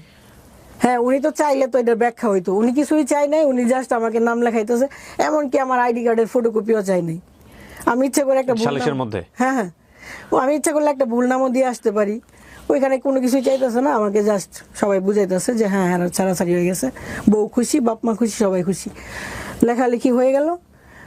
আমি এত রাত্রে কিভাবে বাড়িতে আসবো? আমাকে কেউ মাথায় হাত দিয়ে সান্ত্বনাও দেয় নাই যে মা তুমি আমাদের জন্য এত কিছু করলা, বিয়ে হয়েছে, বিনা টাকায় আমার এখান থেকে চলে যাইতেছো, বা তোমার কলঙ্ক হয়েছে, এই ধরনের কোনো কথা না। আমি বাড়ি থেকে বের হবো কি করে, লজ্জা লাগতেছে, ওনারা কেউ হেল্পও করতেছে না। লাস্ট মুহূর্তে একজনে বলতেছে ওনার একটা গাড়িতে উঠাই দো, পরে রিক্সা দিয়ে বাড়িতে চলে আসলাম। তো বাড়ির সবাই কেউ এগুলো কিছুই জানে না, যাকে ভাবে গেল। এখন আমার মাথায় তো ভূত চাপছে যে এখন আমার বিয়ে করা লাগবে, যেহেতু উনি আমার সাথে 2 নাম্বারই করছে। কাকে বিয়ে করবেন? ওই ছেলেকে আবার বিয়ে করবেন? ডিভোর্স দিয়ে আসছেন, তাকে আবার বিয়ে করবেন? মানে বিয়ের আগে ডিভোর্স, তারপর আবার বিয়ে? হ্যাঁ, বিয়ে তো হয় নাই, কলঙ্কিত হয়েছি ওরে বিয়ে না করে। তখন পরবর্তীতে বিকেলবেলা ও আমাকে ডেট দিছে, আমি বিকালে আসবো। বিকাল হয়ে যেতেছে, তেমন একটা আসার সম্ভাবনা নাই। তখন ওর এক ফ্রেন্ডে ফোন দিছে যে কি অবস্থা, কি খবর। ওর ফ্রেন্ড বলতেছে যে ও তো বাড়ির থেকে বের হইতে পারতেছে না, যেহেতু কালকে এরকম হয়েছে, বাড়ির থেকে তো 2-4 দিন দিব না। আচ্ছা, আমি ওরা যাই নিয়ে আসতেছি। ওরা আবার নিয়ে আসলো। হ্যাঁ, আমরা আবার কাজের কাছে গেলাম, বিয়ে পড়াইলাম। এবার ফাইনালি বিয়ে করলেন? ফাইনালি বিয়ে হয়েছে। যে কলঙ্কটা হয়েছে বিয়ে না করেও আমি এটা করলাম। ওই যে 5 লাখ টাকা কাবিন দেওয়ার কথা ছিল, মানে আগেরটা সবাইকে আই ওয়াশ করছে যে ডিভোর্স হয়েছে, যে টেনশনের কিছু না, কিন্তু এলাকার কেউ জানে না, মানে বাজারে এর পরের বার তারা বিয়ে করছে আবার। হ্যাঁ, বাজারের কেউ জানে না যে ডিভোর্স হয়েছে বা এরকম হয়েছে, বা আমার এলাকার কেউ জানে না, জাস্ট ওদের বাড়ির 2-4 জন, বুঝছেন না? তো এরকম হইলো, বিয়ে হইলো। তখন মানে ব্যাপারটা চাইছিলাম যে কয়েকদিন গোপন থাকুক। তো দেখা গেল যে উনি তো আমার সাথে থাকতে গেলে ব্যাপারটা আস্তে আস্তে জানাজানি হয়ে যাবে। এই সপ্তাহখানেক কত টাকা কাবিননামা হলো? 5 লাখ টাকা। আছে কাবিননামা আপনার কাছে? কাবিননামা নাই, আমার মোবাইলের ছবি আছে। কাবিননামার ছবি আছে? জি। তারপর পরে ছবি আছে। পরে এভাবে যাক, উনি আমার কাছে আসলো সপ্তাহখানেক পরে। আসার পরে যখন 2-3 রাত একসাথে ছিলাম, বাড়ির থেকে ফোন আসতেছে, কই তুমি কেন, মানে ওরা আস্তে আস্তে সন্দেহ করা শুরু করলো। পরে ব্যাপারটা ভাবলাম যে হ্যাঁ, এভাবে লুকায়িত ভাবে সম্ভব না, জানাই দাও, যা হওয়ার হবে। পরে ও জানাই দিল যে হ্যাঁ আমরা বিয়ে করছি। পরে ওনারা আবার আসলো, আয়সা বলতেছে আপু কি হয়েছে, যে হ্যাঁ এমন আগে বিয়ে হয়েছিল না, এখন হয়েছে। বললাম একবার তো মারা গেছেন, এখন চাইলে মারতে পারেন, আপনারা যা খুশি করেন। তো ওই দিন আর মারধর করে নাই, এগুলো শুই না, ওনারা চলে গেছে। আর আমার যে পার্লারের স্টাফ, তাদের বাড়ি যাইতেছে, ওদেরকে যেন আমার পার্লারে না আসতে দেয়, মানে আমার বিজনেসটা অফ হয়ে যাক, আমার যেন আস্তে আস্তে সবকিছু কম হয়ে যায়। আপনি বিয়ে করার আগে আপনার বাবা মার সঙ্গে কথা বলছিলেন? না। পরবর্তীতে আপনার কি পরিবারের সাথে সম্পর্ক ছিল, আমার নাকি আপনি একাই থাকতেন ওই সময়টাতে? না, পরিবারের সম্পর্ক, আমি তো পরিবারে আসতেছি যাইতেছি সবকিছু তাহলে ঠিকঠাক আছে। পরিবারের বাবা মা ভাই বোন কাউকে জানাননি আপনার এই বিয়ের ব্যাপারে? হ্যাঁ জানে বিয়ের আগে জানতেন? হ্যাঁ, ওনারা বারবার বলতেছে যে বিয়ে করিস না, সবাই বলতেছে যে করিস না, কিন্তু আমার মাথায় ভূত চাপছে যে আমাকে মারলো কেন। ওকে ফাইন, তারপর? এটার জন্য যাক, পরবর্তীতে ওনারা তো বলতেছে কেন করলি, বা করলে তো এইটা দরকার নাই বা অনেক কিছু। তারপর আমি করছি, করার পরে উনি সব সময় আমার কাছে আসতেছে, এখানে যাইতেছে ওইখানে যাইতেছে, মানে আমার কাছে আসতেছে ওইখানে যাইতেছে, বা আমি ওইরকম ভাবে দিতেছি যাতে গুনাহ না হয়, আল্লাহ যেন না বলতে পারে যে তুমি একা কেন সবকিছু নিচ্ছ। আমার কাছে 7 দিন বা ওর কাছে 7 দিন এভাবে আসা যাওয়া করতেছে, সবাই জানতেছে। আর ওর ওয়াইফের হাতেও তখন হয়তো বা আর সুযোগ নাই, যেহেতু ও এরকম একটা প্রতারণা করার পরে আমাকে বিয়ে করছে। হ্যাঁ, তখন ওর ওয়াইফ হয়তো ভাবতেছে হ্যাঁ আস্তে আস্তে পরে যেভাবে হোক সরা মনে, ওরা এটা মাইনা নিতেছে, আমার কাছে আসতেছে ওইখানে যাইতেছে, সবাই দেখতেছে জানতেছে, সবকিছু নর্মাল, এটা নিয়ে আর কোনো বাড়াবাড়ি হচ্ছে না। একদিন হঠাৎ করে অ্যাক্সিডেন্ট হয়ে গেল, উনি যে গাড়ি চালাইতো গাড়িটা উল্টায় পড়ে ওনার ইয়া হয়ে গেল। হওয়ার পরে ওনার রাত্রে 11টার সময়, হ্যাঁ যেহেতু প্রেম করে বিয়ে করছি, ওনার প্রতি তো আলাদা একটা টান আছে, আমার খুব খারাপ লাগতেছে যে ওনারে না দেখে আমি কেমনে থাকবো। আজকে উনি অ্যাক্সিডেন্ট হয়েছে, ওনারে দেখতে গেছি, উনি বলছিল যে তুমি ওই যে কি একটা চাউমিন নাকি কি নামটা, ও রান্না করার জন্য খুব পছন্দ করতো। আমি রান্না কইরা রাইখা জাস্ট ফোন দিছি যে আমি রান্না করছি তুমি আসো তাড়াতাড়ি, এমনি শুনি অ্যাক্সিডেন্ট। ওই জায়গায় থেকে ওই খাবারটার দিকে তাকাই আমার খারাপ লাগতেছে। যাক, ওই খাবারটা নিয়ে আমি রাত্রে 11টার সময় ওদের বাড়িতে গেলাম, ও অসুস্থ, ওকে দেখার জন্য। রাত্রে 11টার সময় ওদের এলাকার কেউ সজাগ না, জাস্ট ওর ওয়াইফ, ওর আব্বা আম্মা, মানে ওদের ফ্যামিলির, যেহেতু ও অসুস্থ হাসপাতাল থেকে বাড়িতে গেছে। যাওয়ার পরে ওনার ওয়াইফ মানে আমাকে দেখার পরে একটু রাগারাগি করতেছে, পুরো এলাকার মানুষের সজাগ বানাই ফেলছে। পুরো এলাকার মানুষরা এসে আমাকে অনেক গালাগালি করতেছে, যে মানে অনেক বাজেভাবে গালাগালি যা পারে। তারপরে আমি ওনাকে খাবারটা দিয়ে চলে আসছি যে আমি তোমার জন্য রান্না করছিলাম, তুমি যদি না খাও আমার খারাপ লাগবে, তুমি খায় নিও। তো কান্না টান্না করে চলে আসছি, তো আইসা আবার পার্লারেই ঘুমাইলাম, থাকলাম। তো এর ভিতরে উনি কি হইলো, উনি কিন্তু আমাকে কোনো বাসা করে দেয়নি, আমরা ওই যে পার্লারেই থাকতাম। আমার পার্লারে উনি একবার থেকে অভ্যাস হয়ে গেছে, ওনার কাছে মনে হলো যে আর টাকা খরচ করার দরকার নাই। উনি আমাকে কোনো হাঁড়ি পাতিল কিনা দেয় নাই, কোনো গ্যাসের চুলা কিনা দেয় নাই, শীত আসছে কম্বল না, মানে ওনার কাছে চাইতেছি, চাইলে বলতেছে আমি তো তোমার টাকা পয়সা দিতে পারি না, সব ইনকামের টাকা তো বাড়ির চলে যায়, কারণ বাড়ির থেকে বলা হইতেছে যে টাকা যেন ওর হাতে একটা টাকাও না দেয়। আমার হাতে কোনো টাকা দেয় না, জাস্ট সিগারেটের জন্য টাকা দেয়, কারণ আমি তোমাকে কিভাবে দিব, এভাবে বলতেছে। যাক, আমিও বিশ্বাস করতাম, আমার ইনকামের টাকা দিয়ে চলতাম ফিরতাম এভাবে। একটা সময় যখন নাকি নভেম্বর ডিসেম্বর আসলো, শীতকালে ওর আলাদা একটা ইনকাম হয়, যে ডেকোরেশনের কাজের, তো ওই যে ওয়াজ মাহফিল হয় না, ওয়াজ মাহফিলের রাত্রের বেলা যখন ওয়াজ হয় তখন আলাদা একটা ইনকাম হয়। ওই যে ইনকাম হয় ওই টাকাটা কিন্তু ওর বাড়িতে যাচ্ছে না, ওইটা ওর হাতে আসছে। এরপরেও যখন ও আমাকে টাকা না দিচ্ছে বা কিছু দিচ্ছে না, তখন আমার কিছুটা সন্দেহ হলো যে ব্যাপার কি। অথচ মুখ দিয়ে আপনি যেরকম ওই যে শরৎচন্দ্র চট্টোপাধ্যায়ের কথা বলতেছেন না, এত আদর করে, এত আদর যা বুঝার উপায় নাই যে ও আসলে ওইরকম কিনা, খুব আদর করে। আমরা খুব হ্যাপি, বোঝা যাইতেছে, সবাই দেখতেছে আমরা খুব হ্যাপি।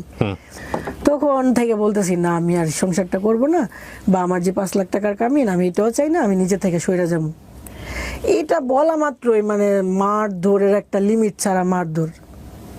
আমার এই গাল দুইটা মনে হয় আজকে 5 মাস যাবত মার খাইতে খাইতে মানে অবস্থা খুব খারাপ, প্রচুর মারধর করে। মানে তুই চলে যাবি কেন, তোরে বিয়ে করছি, তুই আমার কষ্টের দিনে ছিলি, তুই আমার সুখের দিনে থাকবি, এতগুলো মার মারতেছে। মারের পরে যে এখান দিয়ে রক্ত বায়া বায়া পড়তেছে, ওই রক্তটা নিজেই চুষে খাইতেছে, আবার নিজেই আমাকে মেকআপ করাইতেছে, মানে আমার মন ভালো হওয়ার জন্য। আমাকে যে মারছে আধা ঘন্টা, এটা মুছে দেওয়ার জন্য আমাকে মেকআপ করায় যাতে আমার হাসি আসে। হাসি টাসি আসার পর এই তো হাসি দিছে, আরে বুঝার উপায় নেই, মানে মারতেছে আবার আদর করতেছে, এভাবে দিন কাটতেছে। মানে কিন্তু ওর পক্ষ থেকে আমি ওরে বুঝাইতাম, ধরো তোমার একটা আত্মীয় আমেরিকা থাকে, তুমি গরিব মানুষ, তখন তার মনটা তুমি কিভাবে জয় করবা? হয়তো তার জন্য কিছু শাকসবজি নিয়ে যাইবা, দেশি একটা মুরগি নিয়ে যাইবা, এটাই তো। তুমি আমাকে তেমন কিছু দেওয়া লাগতো না, জাস্ট একদিন 100 টাকা আইনা বলবা, নেও তোমার গরিব জামাইয়ের 100 টাকা রাখো, তাইলে আমি খুশি হবো। কিন্তু এটাও কোনো দিন দেয় না। তখন আমার ব্যাপারটা অদ্ভুত লাগতেছে, কেন দেয় না? তার মানে কি সে চাইতেছে ওরে আস্তে আস্তে অত্যাচার করবো, ওর চলে যাবে, এরকমই তো। এরকম করতেছে, আবার মারে। একটা কিছু হইলে কিছু বলতে পারি না, একটু 19-20 কথাটা একটু হইলো আবার মারলো, আবার আদরও করতেছে। বোঝার উপায় নেই। তো আমি বাড়ি চলে গেলে 10 মিনিটের ভিতরে যদি না আইসস তোরে যে কি করুম, বুঝাইতেছে খুব প্রেম, আমাকে ছাড়া তার চলতেছেই না। আবার রাগটাক বইলে আবার চলে আসতাম, এরকম ভাবে চলতেছে। এই করতে করতে ওর কিছু প্রতারণা আমার চোখের সামনে পড়লো।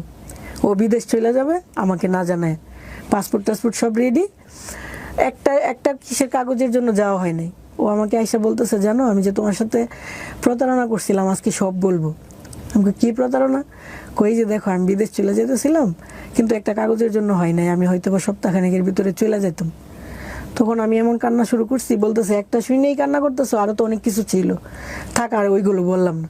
তখন তো বুঝলাম যে মানুষটা আমার রেখা বিদেশ চলে যাব, মানে হচ্ছে ওই যে আমার 5 লাখ টাকা কাবিন দেওয়া লাগলো না, বিদেশ চলে গেলে আমাকে খরচ খরচা দিল না, একটা সময় তো আমি এইভাবেই চলে যাবো। ব্যাপারটা এরকম দাঁড়াইলো। এরকম ভাবে আস্তে আস্তে প্রতারণাগুলো সামনে আসলো। আমি বুঝতে থাকলাম যে না, মানুষটা দেখা যায় অন্যরকম। আঘাত পাইতে পাইতে, কষ্ট পাইতে পাইতে মনে হইলো যে না, আমি তো আসলে টাকার বিনিময়ে তার জন্য আসি নাই। আমার খুব মায়া লাগছিল, গরিব বইলা তাকে ভালোবাসতাম, বাড়ির থেকে মাংস রান্না করে না খাওয়াইতাম। ওই যে ময়মনসিংহের ছেলে, গরিব মানুষ, কি না কি খায়, খুব মায়া করে ভালোবাসতাম। তো সিম্পিটি চলে আসছিল অতিরিক্ত। ওই মানুষটাকে আমি একটা নসিমন ড্রাইভারকে বিয়ে করছি, টাকা পয়সা দেখা না, ও তো গরিব, আমি জাস্ট ভালোবাসার জন্যই বিয়ে করছি। এখন যখন প্রতারণা, আমি কিভাবে থাকবো এখানে, দরকার নাই। আমি নিজের থেকে ওকে আবার ডিভোর্স দিয়ে চলে আসছি। এর ভিতরে 1 লাখ টাকাও দিছি। কবে ডিভোর্স দিয়েছেন? ডিভোর্স দিছি ঈদের 2-4 দিন পরে। কোরবানির ঈদের? না না না, রোজার ঈদ। রোজার ঈদের। আচ্ছা। ডিভোর্স দেওয়ার 7 থেকে 8 দিন আগে 1 লাখ টাকাও দিছি আমি। টাকা দিছি তুমি উঠার জন্য, উঠো, দোয়া থাকবে, সমস্যা নেই। দিয়ে আসলাম। আয়শা ভিডিওটা আমি যে দিয়ে আসছি, ভিডিওটা যদি ওর সামনে না দেখাই ও বিশ্বাস করবে না। আরেকজনকে দিয়ে ভিডিও পাঠায়া শিওর করলাম যে হ্যাঁ আমি তোমার জীবন থেকে চলে আসছি। আমি জানি ও রাগ করে আর কখনো আসবে না। সাথে সাথে আমি মাগরিবের সময় ডিভোর্স দিয়ে চলে আসছি, ও রাত 8টার সময় আমার বাড়ির সামনে দাঁড়ানো, ফোন দিতেছে ঘর থেকে বাইর, তুই কাপড় নিয়ে বাইর, তুই দিয়ে ফোন দিয়ে কি হয়েছে, বেডি মানুষ দিলে কিচ্ছু হয় না, আমি তো আর দিছি না, বাইরেও কইছি। আমি আরে কি বলেন এগুলো, ফোন রাখেন। ফোন আর ধরতেছি না, টুস করে ঘরের ভেতর ঢুকে গেছে। আমার বোন এখানে বসা, আম্মা বসা, আম্মা আব্বার সাথে ঝগড়া করে, আব্বা নাই, আম্মার সাথে আমার বোনের সাথে ঝগড়া টগড়া করে, এই আপনার মেয়েরে কি আমি দিছি? হ্যাঁ, আপনার মেয়ে ডিভোর্স দিয়ে পড়ছে, আমি আপনার মেয়েরে নিতে আসছি। বুঝাইতেছে খুব ভালোবাসা। আমার আব্বা আমার মাও ভাবতেছে হ্যাঁ ছেলেটা যেহেতু এত কিছুর পরে আসছে, তার মানে মনে হয় সংসার করার জন্যই আসছে। ও আমাকে বললো আগামী শুক্রবারে আমরা বিয়ে করব। 2-3 দিন পরেই শুক্রবারে বললাম আজকে না, বলে মূল্য আনবেন, বলতেছে আজকে তো টায়ার্ড, আছে অন্যদিন। তখন মনে হইলো কি যে প্রতারণা করতেছে মনে হয়। আচ্ছা ঠিক আছে, একটা মূল্যায়ন না, যদি আবার 2 কথা বলি তার মানেই যে আমার লাইফটা সেটেল হয়ে যাবে তা তো না। ঠিক আছে, আর কয়দিন দেখি। আর কয়দিন দেখতে দেখতে মনে হইতেছে কি না, এমনই ও চেঞ্জ হবে না। তুই যে আমার কষ্ট দিয়ে চলে গেছিলে, ওই কষ্টটা আবার তোকে আমি দিমু, এই জন্য তোকে ফেরত আনছি। আবার চলে গেছি যে না ঠিক আছে, ওকে কষ্ট দিছ তো, হ্যাঁ আমি কষ্ট পাইছি। আবার বলতেছে তোর এত বড় সাহস, আমি তো এগুলো বলি তোর মন পরীক্ষা করার জন্য। মানে কি বলবো ভাই, এত মার ধর, এত কিছু। তারপরে এভাবে চলতেছে এই যে আজকে 2 মাস। হ্যাঁ, বিয়ে ডিভোর্সের পরে ওর সাথে থাকতেছি। অনেক অন্যায় এটা, লোকে সবাই শুনতেছে, জানতেছে, আমাকে নোংরা কথা বলবে, কিন্তু আমি সেকেন্ড চান্স নেওয়ার চেষ্টা করছি। যেহেতু আমাকে বুঝাইছে, আমি তোকে একটা সুযোগ দিচ্ছি। আজ অব্দি না, 1 বছরের ভিতরে আমাকে একটা জামাও কিনে দেয় না। শুনেন, আপনি একটা কথা বলি, মানে ওভারলোড হয়ে যাচ্ছে আমরা আসলে। আপনার বর্তমান বয়স আপনি কত বলেছেন? 30 প্লাস। 30 প্লাসের মানুষের জীবনে এগুলো ভুল, এটা অন্যায়, এটা ক্রাইম। আপনি যেগুলো বলতেছেন এগুলো 15, 16, 17, 18 বছরের বাচ্চার গল্প হলে ঠিক আছে, আমরা বুঝতে পারতাম যে ও টিনেজার, ও যেগুলো করতেছে সেগুলো ঠিক আছে, ওগুলোর জায়গা থেকে ওর মানসিক পরিপক্কতা আসে না, সেটা ঠিক আছে। বাট 30 প্লাস অধিকের একটা মানুষ, এবং যার জীবনে যার একটা বাচ্চা আছে, সংসার আছে, তারপরে সে প্রেমের জন্য এত কিছু ভুল করে ফেলবে, এগুলো ভুল না, এগুলো ক্রাইম। আমি সরি, আমার জায়গা থেকে বিষয়টা এরকমই। আপনি ধরেন এসে গল্পটা বলে গেলেন, তো ছেলেটা আপনাকে এটা করেছে, ওটা করেছে, ওটা করেছে, এটা করেছে, ওই ছেলে যদি এখানে বলতো, ওই ছেলেও আপনার এগেইনস্টে 100টা কথা বলতে পারতো। ঠিক আছে, গল্প যখন বলে এখানে কেউ একজন, গল্প যখন এখানে কেউ একজন বলে, তখন সে মনে করে যে আমি হচ্ছি পৃথিবীর সবচেয়ে ভালো মানুষ আর বাকি যারা সবাই অপরাধী। এটা নিয়ম, মানে গল্পের জায়গাটা থেকে এরকমই হয় বলা। কিন্তু গল্পটা কখনো এরকম না, গল্পটা দ্বিপাক্ষিক। অবশ্যই তার হ্যাঁ, কথা আছে। আর দ্বিতীয় কথা হচ্ছে যে আমি ধরে নিলাম যে যদি আপনি যা বলছেন সবই সত্য যদি হয়, তারপরেও আপনি এই যে বর্তমান যাকে বিয়ে করেছেন বা বিয়ে করে ডিভোর্স দিয়েছেন বা ডিভোর্স ছাড়া যেভাবে থাকছেন, হোয়াট এভার ইট ইজ, এই সংসারের যে ভুলটা, এই ভুলের সমস্ত ক্রেডিট আপনার। জি জি, এটা অবশ্যই আমার। তাই তাছাড়া আপনি জেনে শুনে ওর বিয়ের আগে জানতে পারছেন যে ওর বউ আছে, আপনি এই আগুনে ঝাঁপ কেন দিবেন? কারণটা হচ্ছে আপনি তার প্রতি প্রেমে পড়ে গেছেন। প্রেমে পড়তেই পারেন হয়তো বা সেখানে মন আসছে যে কারণেই হোক হয়েছে, কিন্তু প্রেমে পড়া আর বিয়ে করে জীবনে সিনেমিনি খেলা এটা এক জিনিস না। শোনেন, আমি আমার এন্টায়ার লাইফে অনেক গল্প প্রচার করেছি এই রকমের। বিষয়টা এরকম না যে আসলে কাউকে জ্ঞান দেয়া এই গল্প নিয়ে বা এরকম কোনো কিছু করা। আমাদের সংসার জীবনের অনেকেই আমরা হ্যাপি না, অনেকেই অনেক ধরনের অভিজ্ঞতার মধ্য দিয়ে যাই, বাট যারা বিভিন্ন রকম, দেখুন আজকে যে আমাদের যে বোনটি আজকে এখানে এসছে, ওর নাম হচ্ছে সুমা। সুমা কিন্তু একটা রিয়েলাইজেশন নিয়ে এখানে এসছে যে ওনার মতো কেউ যাতে ভুলগুলো না করে, ওনার মতো ইমোশনালি যাতে ব্লাইন্ডলি কেউ এই ভুলগুলো না করে।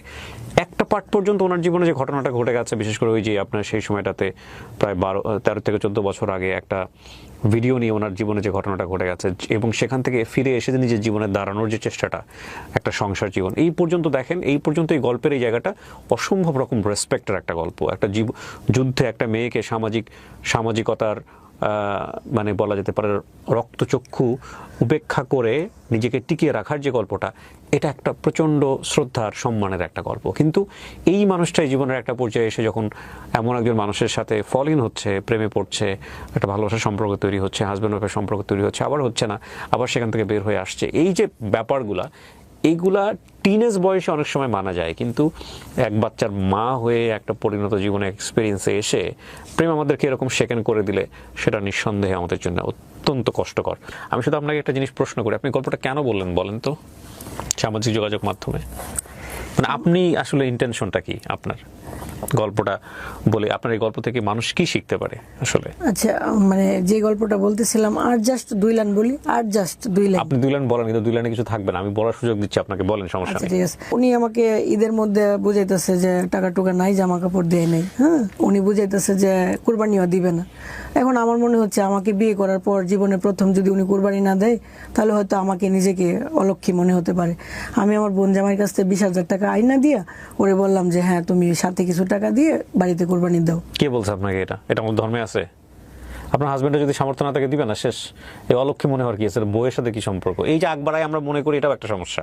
যাই হোক, হ্যাঁ, তারপরে পরে উনি কি করলো, 20,000 টাকা নিয়ে উনি আমার বুঝাইছে, আচ্ছা ঠিক আছে, একটা খাসি আনমনে আইনা তোমার এখানে কুরবানি দিব। তখন তো আপনার সে স্বামী না। হ্যাঁ, না না। তারপরে করলো, এটা করার পরে উনি 2-3 বাজার ঘুরে আমাকে বুঝাইলো আমি খাসি টাসি পাই নাই, টাকা আইনা ফেরত দিয়ে দিছে। হ্যাঁ, ঈদের আগের দিন রাত্রে আমাকে রাইখা চলে যেতেছে, বলতেছে যে আমি বাড়িতে যেতেছি, তুমি থাকো। ঈদের কোনো বাজার টাজার কিছু কইরা দেয় নাই, কিছুই না, উনি চলে গেল। আপনার 2 মিনিট হয়ে গেছে, আমি জানি আপনি শুধু অভিযোগই বলতে থাকবেন আপনার এই তাকে নিয়ে। দরকার নাই তো, যেখানে ভুলটাই আপনার তার অভিযোগ দিয়ে আমরা কি করব বলেন? এখানে কিন্তু আগাগোড়ায় ভুলটাই আপনারই, আপনি সেটা স্বীকার করেন? হ্যাঁ হ্যাঁ, অবশ্যই। যদি স্বীকার করেন তাহলে মূল কথা হচ্ছে যে ঘরের দরজাটা বন্ধ থাকার কথা ছিল, সেই ঘরের দরজায় এমন একজন এসে টকটক করছে, আপনি জানতেনই সে ঘরের মধ্যে ঢুকলে সে একটা ক্রাইম করবে। সে ঘরের মধ্যে ঢোকা মানে হচ্ছে আপনার ঘরটাকে নষ্ট করে দেওয়া, ছিন্ন বিচ্ছিন্ন করে দেয়া। আপনি এটা জানতেন দরজাটা খোলার আগে। এরপর যদি আপনি দরজাটা খোলেন, সেই অপরাধটা কি আপনার না ওর? আপনি আমার জাস্ট এই প্রশ্ন পুরাটাই আমার। আপনার না? তাহলে আর ওকে অভিযোগ দিয়ে লাভটা কি? ওর বিরুদ্ধে আর বলে লাভটা কি? না না, বলে লাভ নাই, কিন্তু এটাই যে আমি যে ভুলগুলো করছি, এই যে বুকামি, এত কিছু লাইফে, এত ধাক্কা খাওয়ার পরেও কিছু শিখতে পারি নাই, বুঝতে পারি নাই। এখন যখন আবার রাস্তা দিয়ে হাঁটবো, একটা তো ঘটনা আছে, একটা হাজবেন্ড। আপনাকে একটা প্রশ্ন করি, আপনি একটা সৎ একটা উত্তর দিন। হ্যাঁ, একদম মন থেকে, আমি বিশ্বাস করি আপনি সেই উত্তরটা দিবেন। আপনি ওকে ভালোবাসেন এখনো? জি, ভালোবাসি। দ্যাট ইজ দ্য, মানে গল্পের যদি লেসন বলেন তাহলে এটা হচ্ছে লেসন। যে মানুষটাকে সে এখনো সে ভালোবাসে, সেই মানুষটার সম্পর্কে সেখানে বসে অভিযোগের পর অভিযোগ বলে যাচ্ছে। ফ্যাক্ট হচ্ছে কি, আমরা আসলেই সত্য কথা বলতে লাভ কোনটা, লাভের সাথে রেসপেক্ট কোনটা, এবং লাভের জায়গাটা থেকে আসলে কতটুকু আমাদের জীবনে রেসপেক্টের একটা জায়গা থেকে চর্চা করা উচিত, সেইটা আমরা আসলে বুঝি না। আমরা আসলে কেউই বুঝি না। যে মানুষটাকে আমি লাভ করি, সেই মানুষটাকে আমি কেন অসম্মান করব? অ্যান্ড উই ডু অ্যাকচুয়ালি লাভ করার পরেও করি, মানে কষ্টের জায়গা থেকে করি, অভিমানের জায়গা থেকে করি, বিভিন্নভাবে করি, হ্যাঁ বিভিন্নভাবে করি। আর দ্বিতীয় কথা হচ্ছে উনি এখনও তাকে ভালোবাসেন বলেই এগুলো করে যাচ্ছেন এইভাবে। তো আর ওই যে একটা কথা আছে না, যে কে জানি বলেছিল everything is fair in love and war, মানে এটা যেমন সত্য তেমনি এটা একটা বিধ্বংসী কথা। কারণ এই ইমোশনটা খুবই পার্টিকুলার একটা টাইমের জন্য, খুবই লিমিটেড একটা টাইমের জন্য। এই ইমোশন থেকে টুডে অর টুমোরো আপনাকে বের হইতেই হবে এবং ইমোশনটা কাজ করবে না। কিন্তু যেই সব অন্যায় জিনিসগুলো আপনি আপনার জীবনে এই সময়টাতে করবেন এই ইমোশনের প্রেক্ষাপটে, এটার ক্ষতি আপনাকে সারাটা জীবন বয়ে বেড়াতে হবে, সারাটা জীবন, বিলিভ মি। সো প্লিজ এইসব ইমোশনে শেখান হয়ে আমরা যাতে ভুল না করি। আপনার সন্তানটা বড় হচ্ছে, আমি এই জন্য এত বছর পরে এখানে আসা, এত বছর পর ওই যে অতীতের ঘটনাটা এখানে আনা, যেখানে মাত্র কিছু সংখ্যক মানুষ জানতো, সত্য হোক মিথ্যে হোক জানতো, এখন তো সবাই জানতেছে, মিথ্যে হোক যাই হোক সবাই জানতেছে। হ্যাঁ, এত বছর পরে কেন সামনে আনলাম? এই জন্যই আনলাম যে আমি কখনো মাথা উঁচু করে দাঁড়াতে পারি নাই, কাউকে একটা কথা বলতে পারি নাই। দেখা গেছে যে ফুফাতো বাইরে শাসন করছি, বলছে ও তুমি নিজে কেমন ভালো। আঘাত পাইছি, খুব কষ্ট লাগছে যে ওই যে একটা ঘটনার জন্য কারো কাছে মানে মাথা উঁচু করে দাঁড়াতে পারিনি। এখন হাজবেন্ড যে মারধর করে, উনি কিন্তু এই জন্যই মারধর করছে যে তোর বাড়ির মানুষের তো কত মুখ তমুক, তোরা কেন আমি ভাত খাওয়ামো, এই ধরনের। এই যে আমার এলাকার মানুষ একটা ঘটনাকে ইস্যু করে আমার হাজবেন্ডের সংসারটাতে আমাকে টিকতে দিল না। যাক, টিকলাম না, ঠিক আছে, আমার এখানে হয়তো ভুল আছে, কিন্তু আমার মেয়েটাও তো এরকম, আমার মেয়েটার বিয়ে হবে, হয়তো ওর হাজবেন্ড কোনোদিন আবার বলবে তোর মা এমন করছিল। এই যে মিথ্যেটা আমি বয়ে বেড়াইছি, এটা আমার মেয়ে আবার বয়ে বেড়াবে। সম্পর্কটা যখন খারাপ হয়ে যায় দুজন মানুষের মধ্যে, তখন মানুষের এই দুর্বল জায়গাগুলো নিয়ে কথা বলতেই মানুষ পছন্দ করে। তখন আমার মেয়েটা এরকম সব আপনার হাজবেন্ড যে ভদ্রলোক যে কথা বলছেন, উনি যখন ভালো থাকে, যখন ভালো মুডে থাকে আপনার সঙ্গে, তখন আপনাকে সে সম্মান করে না, আপনাকে আদর যত্ন করে না? করে তো, অবশ্যই। ঠিক তখনই মানুষটা যখন মেজাজটা বিগড়ে যায়, তখনই সে পুরো একদম জঙ্গলি জানোয়ারের মতো হয়ে যায়, রাইট? এখন কথা হচ্ছে কি, এই দুইটা জায়গার মধ্যে ব্যালেন্স রাখাটা খুব জরুরি। আমরা সেটা করি না। আমাদের কাছে মনে হয় যে ঠিক আছে, আমাদের একটা পাত্রে আমরা খাচ্ছি, এবং এটা কিন্তু এটাও কিন্তু আমরা দেখবেন যে বায়োলজিক্যাল ভাবেই কেন জানি আমরা পাইছি। মজার বিষয় হচ্ছে, আমরা একটা পাত্রে খাচ্ছি এবং এই পাত্রটা যেটা আমরা ওই পাত্রেই দেখা গেল মানে এক ধরনের ভমিটিং করে চলে যাচ্ছে, এরকম একটা অবস্থা। আমরা ব্যালেন্স রাখতে পারি না এবং আমরা মনে করি না যে নেক্সট এই জিনিসটা আমার প্রয়োজন। হ্যাঁ, বিশেষ করে আমি যখন ইমোশনালি একটা মানুষের প্রতি ফল করছি, তুমি ছাড়া আমার পৃথিবীতে আর কেউ নাই, তুমি ছাড়া আমার চলবে না, একদম দুনিয়া উথাল পাতাল হয়ে যাচ্ছে। আবার যখন অপছন্দের তালিকায় চলে যাচ্ছে মানুষটা, ওর চেহারার দিকে তাকাবো না। এই দুটোর মধ্যে ব্যালেন্স করাটা খুবই জরুরি, এবং ব্যালেন্স হয় না বলেই জীবন কখনো কখনো খুবই সুন্দর, কখনো কখনো মারাত্মক অসুন্দর। ওই যে আপনি তো আপনার একটা হাজবেন্ডের সংসার করে আসছেন, যার শরীরটা পচে গেল, মারা গেল, উনি তো আপনার কাছে অসাধারণ একটা মানুষ, তাই না? অবশ্যই। সারা জীবন তাকে আপনি রেসপেক্ট করে যাবেন। প্রেম যতই থাকুক না কেন, ইমোশন যতই থাকুক, যত লাভই করেন না কেন আপনি, বিয়ের ক্ষেত্রে কখনোই ভুল সিদ্ধান্ত নেওয়া উচিত না যৌক্তিকভাবে। এটা আপনি বলবেন কি বলবেন না বলেন? জি অবশ্যই। আপনার দ্বিতীয় বিয়েটা, যেটা এটা ভালো সিদ্ধান্ত ছিল না, এটা অবশ্যই ভুল সিদ্ধান্ত ছিল। আমি এই গল্পগুলো এখানে এটা বলার কারণ হচ্ছে কি, এই যে আমি যখন আবার রাস্তা দিয়ে হাঁটবো, লোকে বলবে ও তো স্বামী সংসার করতে পারে নাই, বা 12 হাঙ্গাল নি। আপনি চেহারা মানুষের মুখ বন্ধ করতে পারবেন না তো, মানুষের মুখে। এবং কেউ ফেরেশতা না, শুনেন, প্রত্যেকের জীবনেই আছে। কারোটা আমরা হয়তো জানি, কারোটা আমরা জানি না। আর আমরা বিচার করতে পছন্দ করি, আমরা মানুষকে নিয়ে কথা বলতে পছন্দ করি। ওগুলো বাদ দেন, ওগুলো নিয়ে আপনি যদি চলতে চান আপনি পাগল হয়ে যাবেন। কিন্তু আমার ওকে ছেড়ে দেওয়ার মধ্যে সব থেকে মেন কারণ ছিল ওই যে লোকে আমাকে বলতেছে যে আমি কারো সংসার নষ্ট করছি, বা বিভিন্ন ভিডিও। তাহলে আপনার বিয়ে করাটাই উচিত হয় নাই। হ্যাঁ, বিভিন্ন ভিডিও আসে যে মানে খারাপ মেয়েরাই দ্বিতীয় বিয়ে করে, বা এগুলো দেখার পরে আমার খুব খারাপ লাগে। সেজন্য আপনার সেকেন্ড বিয়েটার ক্ষেত্রে আপনার একটু ঠান্ডা মাথায় সিদ্ধান্ত নেওয়া উচিত ছিল। আপনি তো স্বাবলম্বী নারী ছিলেন, ধরেন আপনার এই ভুলের জায়গাটা আমি মানতে পারতাম যদি আপনি কারোর উপর ডিপেন্ডেন্ট থাকতেন, যদি নির্ভর থাকতেন, যদি মনে না ঠিক আছে বের হয়ে যাই, বাবা মার ঘরে আছেন, বাবা মা আপনার সঙ্গে অত্যাচার করতেছে, তা না, হ্যাঁ চলে গেলাম। কিন্তু আপনি নিজে নিজে আয় করতেছেন, আপনি আরো 4-5টা মানুষের কাজের ব্যবস্থা করছেন, সেখানে আপনার তো এই ধরনের একটা মানে শুধুমাত্র আবেগী হয়ে, শুধুমাত্র প্রেমে পড়ে এই ধরনের ভুল করাটা উচিত হয় না। এটা তো অবশ্যই উচিত হয় না। আর তখন মনে হয়েছে কি যে না, মানে দুইটা সংসার কি অনেকের আছে না, বা যদি একটু মেনে নেওয়া যায়, সমস্যা কি? প্রিয় দর্শক এবং এবং শ্রোতা, একটা কথা বলে নেই, এটা একপাক্ষিক গল্প এবং আমাদের ডিসক্লেমারে স্পষ্ট করে বলে দেওয়া আছে যে একটা মানুষ যখন জীবন গল্প বলে তখন তার জায়গা থেকে সে নিজের মতো করে বলে, এবং এই বলার মধ্যে প্রচণ্ড রকমের ভুল থাকতে পারে, এই বলার মধ্যে মিথ্যা থাকতে পারে, এই বলার মধ্যে কোনো কিছুই প্রমাণযোগ্য নয়। সেই জায়গা থেকে আমরা চেষ্টা করি যাদেরকে নিয়ে গল্প হচ্ছে, যাকে নিয়ে গল্প হচ্ছে, সেই বিষয়গুলোর নাম, পরিচয়, সমস্ত কিছু হাইড করে গল্পটা উপস্থাপন করা।